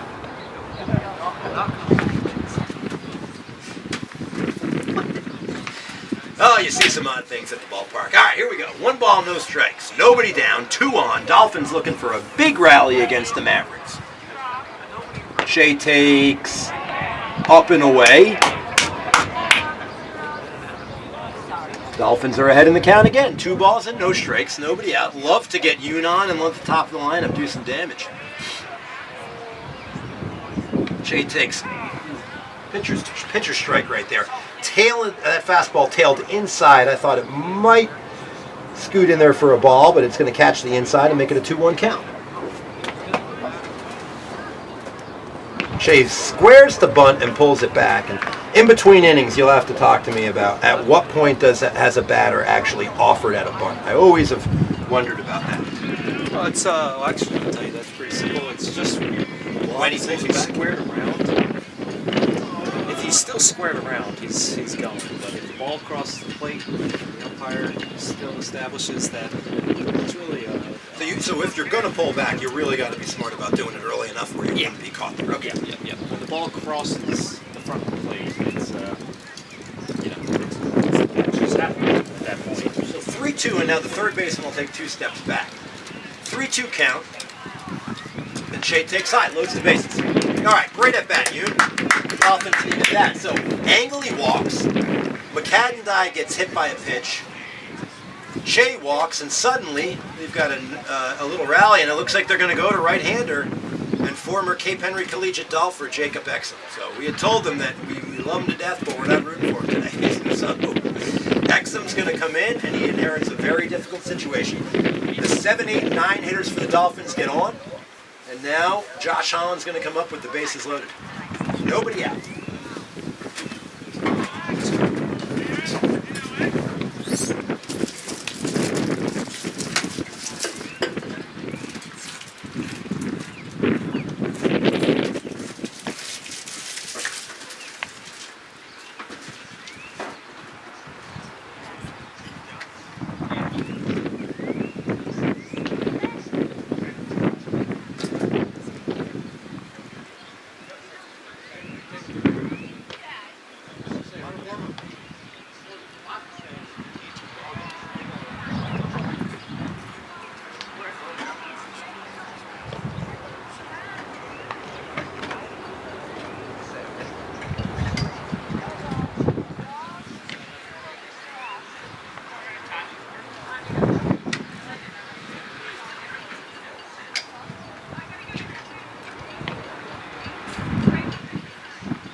Exum is ready. Junior right-handed pitcher is going to face right-handed Josh Holland, who's 1 for 3 on the day. Dolphins trail by 6 and have it loaded with nobody out. take that. And I think if Josh Holland had to do that again, he'd get dinked in the head and he'd have an RBI. 1-0 pitch. Outside, 2-0. You know, as well as I know Josh, I will say you got to. 2-0 pitch to Holland. That's going to miss away. So the strike zone has gotten picture frame tiny over there for the Maverick, and they're 3-0. Well, if he ends up getting walked, then I will say good job in not taking All right, that pitch. let's see if we give him a break. It's a 3-1 pitch, so we're still going to hold him accountable for not getting hit. It sounds like Tyler Faber is going to hit Josh Holland with a ball on Monday at all. I would never do that. 3-1 pitch. Foul back. We're going to go full. All right, Holland, get yourself on. But I will let him know that he should have been hit by So that help pitch. me out here. What's up? Shea walked, and Holly is pinch running for him. Does that mean Holly's in the game? Yes. So Shea out, Holly in. Holland walks. That's an RBI walk, and we're going to let you off the hook for not getting hit by that curveball. You know, he just wanted to see some more pitches. We're officially forgiven. Angley's going to score 8-3, nobody out. And the hottest guy, the hottest bat in the lineup, Parker White, who I believe is 2 for what? Just a funny way you said that. Oh, yeah. The guy swinging the hottest bat. Sorry for everyone listening there. My That's all right. immaturity got This to is me. our last regular season broadcast, and we are enjoying ourselves. Adorable Parker White at the plate. He's going to get a kick listening to that one later. White's got a 2-0 count. White's been swinging a hot bat. 8-3. Love to see a base hit here knock a couple in. White takes that right at the knees for a called strike. 2 balls, 1 strike. Bases are loaded. You've got the Dolphins, without putting a ball in play this inning, have loaded the bases and scored a run. White fouls one back, and it's going to be 2-2 count. We've got White, Jones, and Shadle. So if the Dolphins are going to do it, they've got the right part of the lineup up to do it. It's 8-3. So, Greg, this is one situation where you'll take a strikeout over a ground ball. Stay out of that double play. Yes. Here's the pitch. White takes low. Again, most diamonds in the CIS conference, it's a one-scoring wild pitch or pass ball, however they want to call that. That's not my call. But here, that is such a short backstop. It's 10 feet away from that plate. It's not far. Right, you really need a ball to scoot left and right. We've seen it happen, unfortunately, a few times this year. But all right, so full count to Parker White. Big moment in the game. Payoff pitch. White swings and hits a high ball down the left field line. Left fielder is going to squeeze it and make the catch. Comes up throwing. Cut off. Would have been interesting to see if that wasn't cut off, but that's a smart move by the Mavericks to keep that runner away from third. You let that ball go through, and Holly can probably get over it. So the Dolphins get a second run this inning on a sacrifice fly. So not exactly what Parker White wanted, but he had to do a job, and he did. I'm sure he would have liked to have straightened that out into the line drive, but nonetheless, he'll hand the bat to Bryce Jones, and Bryce has a chance on Bryce Jones' day at the ballpark to do some damage. 8-4. As I had said, Dolphins all year long have found ways to climb back into games, and they're doing it again today. Love to see them not wait until the 6th or 7th inning. Yeah. It would be also not to have to be great. The past week it would be great to not have to climb back into games. Yes, too. yes. Although Wednesday, thankfully, we didn't film that. Wednesday was a bit of a house of horrors for us. I think we defensively want that one back. We're going to hopefully have a chance to go back up there. Jones hits a ground ball to first. He's going to step on first and get the out there. Takes it the off. ball is thrown to second and scoots all the way into the outfield. It's going to be interference as well, so he should be safe at third here no matter all right, what. so let me explain what we saw. We saw Bryce Jones hit a ground ball to first base. The first baseman correctly comes up, tags first to get the out. Turned and went to try to get the out at second, which was going to have a tag thrown on. The ball squirted away. Tyler actually saw a little interference on the second baseman, which would have allowed Holland to get to third either way, but Holly and Hart scored. No, Hart scored. No, Holly scored. Sorry. Too many H's on the baseman. Anyway, it's 8-5. Well, Hart scored 2. It's 8-5, but not on that play, because that was first and second. There was a lot that happened. A lot happened. It results in a big 5th run, and goodness gracious, would this be a great time. Kenny Shadle. Here we go. 0-1 pitch on to Shadle is high. You know, he thought about that. And so if what the Dolphins want to do, obviously, is give themselves a shot in the 7th, and they've done it. And so, again, needed to get back into it, You know, Shadle checks his swing. It's a really good sign for such a young team to just keep fighting and stay in games. It is. And again, it's a team that a few innings ago looked like they were ready to have some sandwiches and call senior day a meal. Yeah. And now they've got themselves back in the ballgame. So 2 balls and 1 strike to the junior. Takes that one at the knees for a called strike. Did you call that a strike? I don't want to put any more of my money in the tip jar, or the swear jar, fine jar, The blame fine the jar end we jar. have. But no, Well, we don't swear on the air. I thought it was low. 2-2, 2 out. Man on third for the big right-handed hitter for the Dolphins. And he swings right through through that. that. That was a good swing.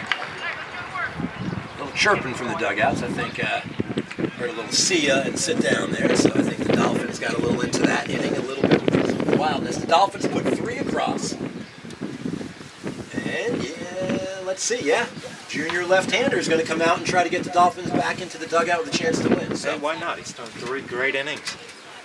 Angly, Hart, and Holly score in the inning. And that inning started with a walk, a hit batsman, another walk, another walk, a sac fly. So without a hit, the Dolphins scored 3. So he runs out to second base here too. It looks like Yoon's back out there. Maybe just a running situation. Interesting. Not really sure. I'll have to ask him what he was thinking about that one. Maybe Yoon. I don't know. Don't want to speculate. Yeah, it might indicate it didn't feel perfect.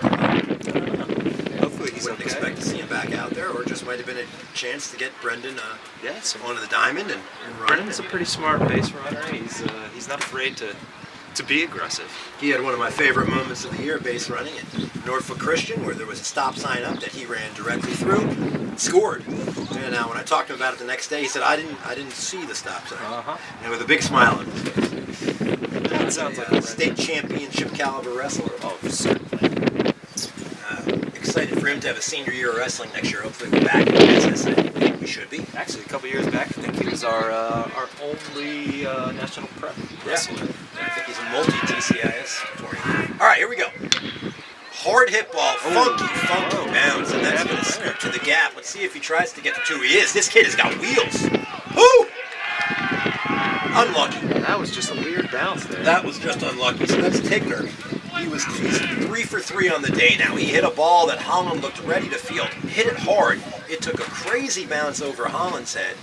And that young man is quick. He got to second in a hurry. And that ball ended up in the gap there, too. So,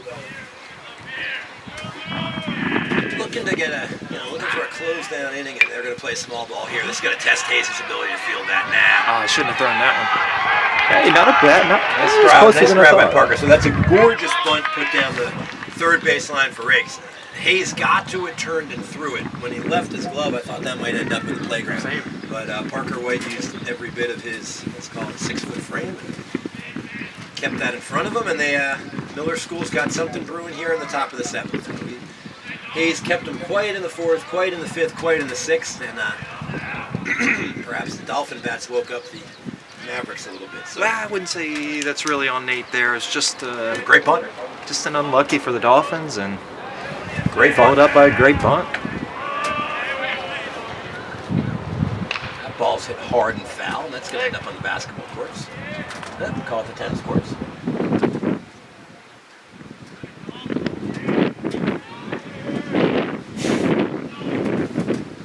Sight and sounds of the baseball field. Runner's going to go for second. Go down. So we'll go second and third with nobody out for Adam.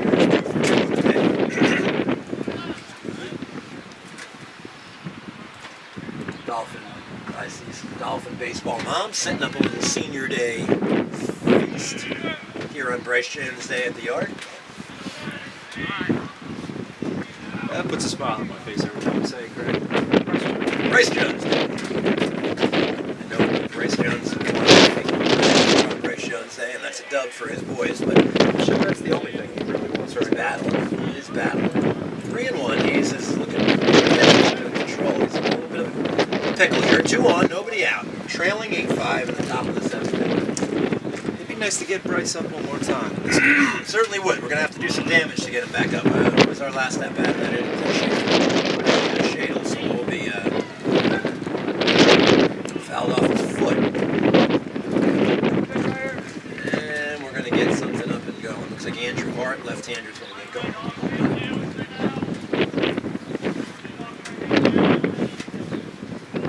I can tell you, everybody I've seen from Miller School, I don't know if they're, now it's impossible to tell if they're the parents or the kids. They're all just big. Yeah, everyone's big. And big in a sense of strong. Great pitch by Nate Hayes there. So he fell behind in the count, came back and threw a filthy breaking ball to get out of that one. I'll tell you, if Coach Phil's here, he's probably admiring these Mavericks, the fans and athletes. They are all on the Billy Wagner strength program. Billy is certainly not a small man himself. No. One down. Squeezed opportunity there. So it's a tough moment there. So you'll have to tell me there, Tyler, the nuance of baseball. So it's a squeeze that doesn't succeed, but it's obviously a contact squeeze, right? I actually don't think that was squeezed the way Billy's kind of chatting with his runner on third base there. Maybe a safety squeeze. Safety squeeze, that's what I was looking for. So if the ball's put in play, he's going to break, but really nothing Wickham can do. He's trying to break in. He can't get back to the bag as well. That's looking like that's what it is. He's just a read play, and now we got 2 runners on here. We'll just get the guy.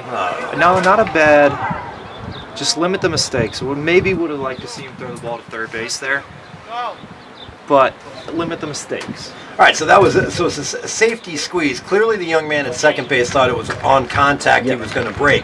The runner at third doesn't break. The runner at second almost was close enough to tell him that we have Jimmy John's back here. He might have been able to have a conversation with them as close as they were. Had he touched if they both are on the bag, someone's out? Not necessarily. No, unless you have to actually tag one of them. Okay. Now the runner on second base can't overrun the runner. Actually, saw that in Major League Baseball this year. A Dodger hit a home run and was not paying attention. One Dodger realized he didn't touch second and went back.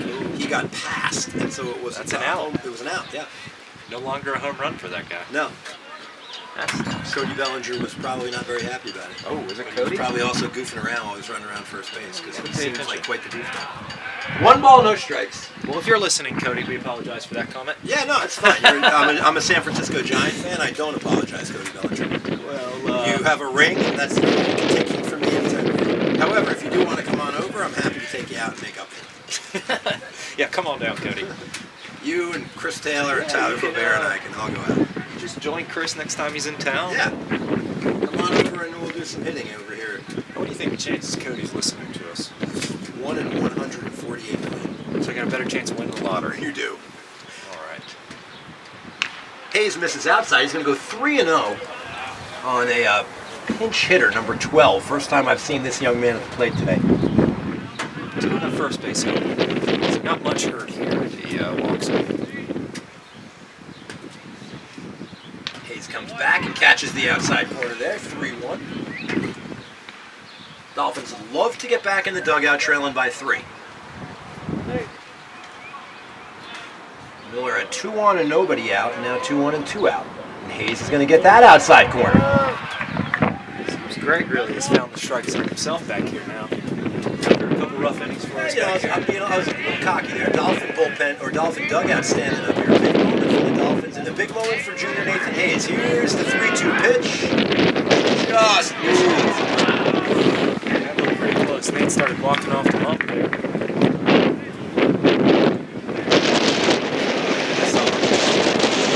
Coach came out of the dugout there too. Hayes was walking off. I think everybody in red. Well, I'm not a cash in this. Transparently, I thought it was a little late. That said, I thought earlier pitches some more batters were out there. Right now you got $1 more in the fine jar. I'll just drop a 20 in and get going. It's the last home. It's our last home regular season game. I'll say it today. I don't think it's been the most consistent. It's probably led to some confused at-bats, but it's been inconsistent on both sides. Yeah, sorry. No complaints. Well, lots of complaints. No one listening. Hayes catches the inside corner there, and we'll go 1-1. Bases juiced. 1 ball, 1 strike, 2 down, top of the 7th. Dolphins trailing by 3.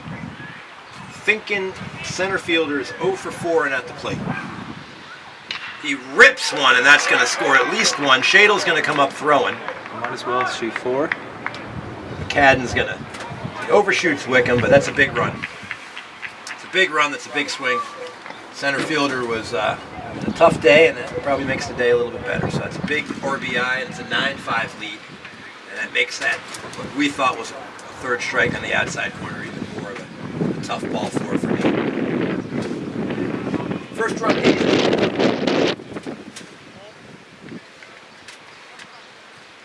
Base is juiced. 2 down.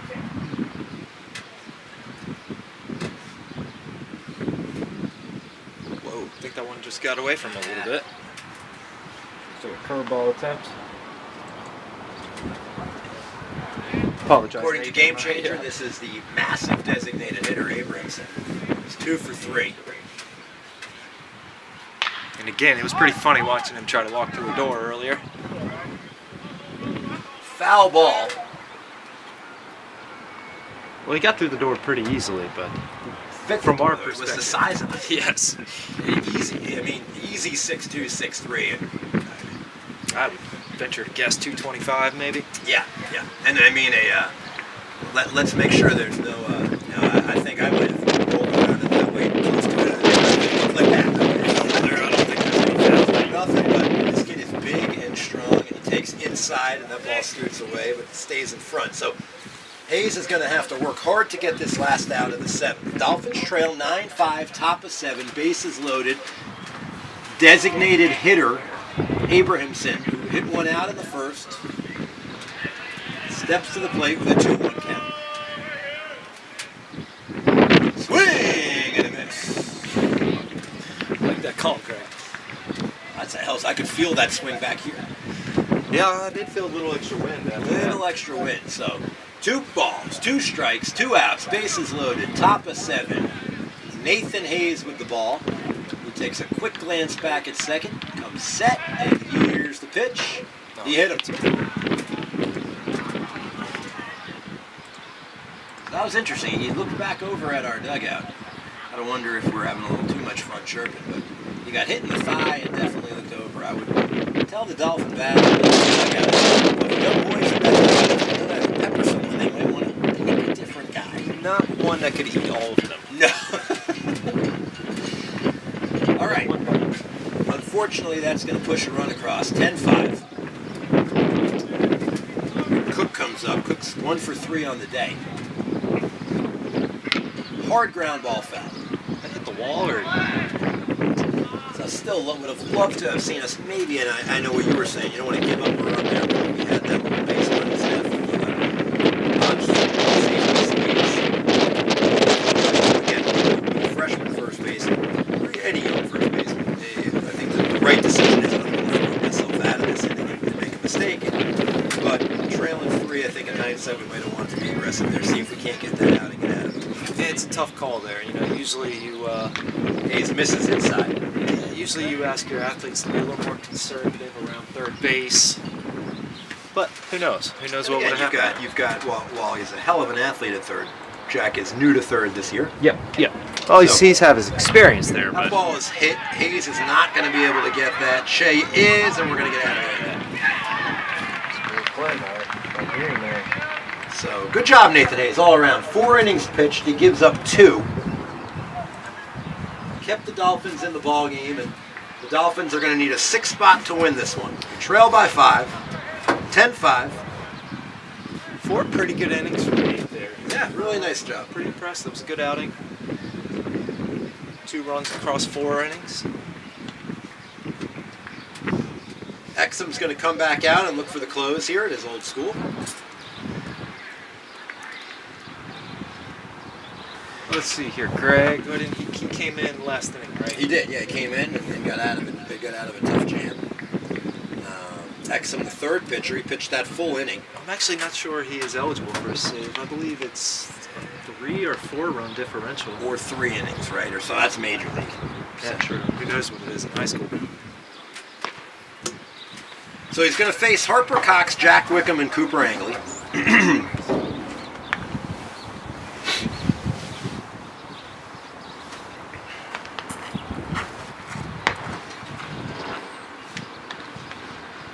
Last regular season game for the Dolphins. Celebrating Senior Day here at the ballpark, and for Senior Day that means we're celebrating Bryce Jones, our only senior on the baseball program.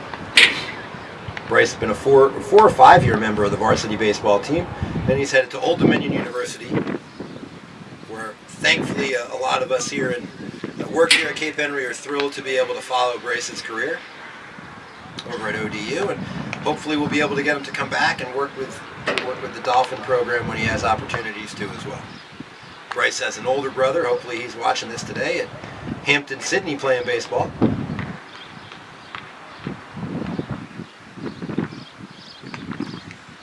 And sophomore right fielder Harper Cox is going to start off the bottom of the 7th inning for us.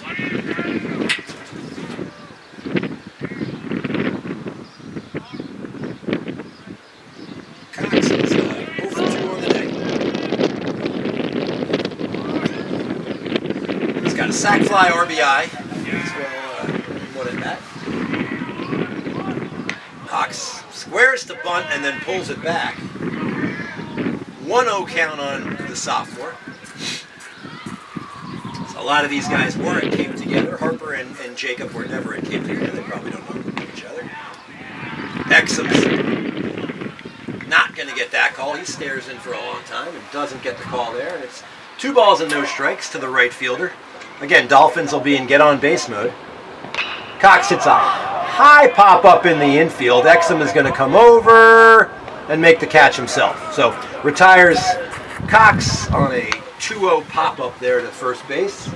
And there's one down in the bottom of the 7th, and that's going to bring up junior Jack Wickham. Some nice alliteration there, Greg. Junior Jack Wickham. Jack, change his last name to a J and even better. Jack John Wickham, third. Jack John Wickham. That was a high fly ball there, too, though. That was a heck of a pop-up. Wickham takes outside for 0-1. Certainly seems everyone. like the Dolphin dugout's having a little bit of fun with Exum. I'll tell you a fun fact about baseball, actually. After this pitch, I'll tell you. 1-0 pitch to Wickham. Swings through that one. 1-1. So Major League Scouts actually generally time a pop fly. As the longer it's in the air, the more power an athlete has. Ah, fun fact. I did not know. So there is something to be gained about hitting it high and hard. And for all the young fans watching, they will also time every single time you run to first base. Oh, So so that never Manny take that Machado should be thrown out of baseball. Well, he's already making millions of dollars doing it, so. Exum on a 1-2 pitch to Wickham drops a curveball, and that's filthy. Nice pitch. That's filthy. That is a filthy curveball. Nicely done, executed by Jacob Exum, and I think he's enjoying himself pitching against his old school. Some old friends here, too. So it's going to come down to Angley to keep us going here. He comes up, he's got 2 walks and a run scored. Ground out in the 2nd and a couple walks, and he's going to face the right-hander. You would swing it that one. Sorry for the yawn there. I am baffled right now. I thought that caught the inside corner. It didn't, so it's a 1-0 count. Oh, I thought that was a strike as well. And I would have said that's outside and that's a strike. So it's opposite day here in Bryce Jones Day at the ballpark. Everything I think is wrong. Let's hope this umpire is listening to you. Well, if he's got his earbuds in, he's going to ring this kid up. That's for sure. Especially if he looks at last names. 1-1 count to Angley with 2 down, trailing by 5. Angley takes in 2-1. Dolphins sophomore, been on base twice. Love to get on base a 3rd time. Got to put my glasses back on. I cannot see a thing. Nice 2-seam fastball there. That's on the outside corner, so he's been consistent on that outside corner. So the Dolphins down to their last strike. 2 balls, 2 strikes, 2 outs, trailing by 5 here on Bryce Jones Day. And Angley's going to get rung up on the exact same curveball. So 1-2-3 9th. And the Miller School is going to win 10-5. It's going to end the Dolphin regular season.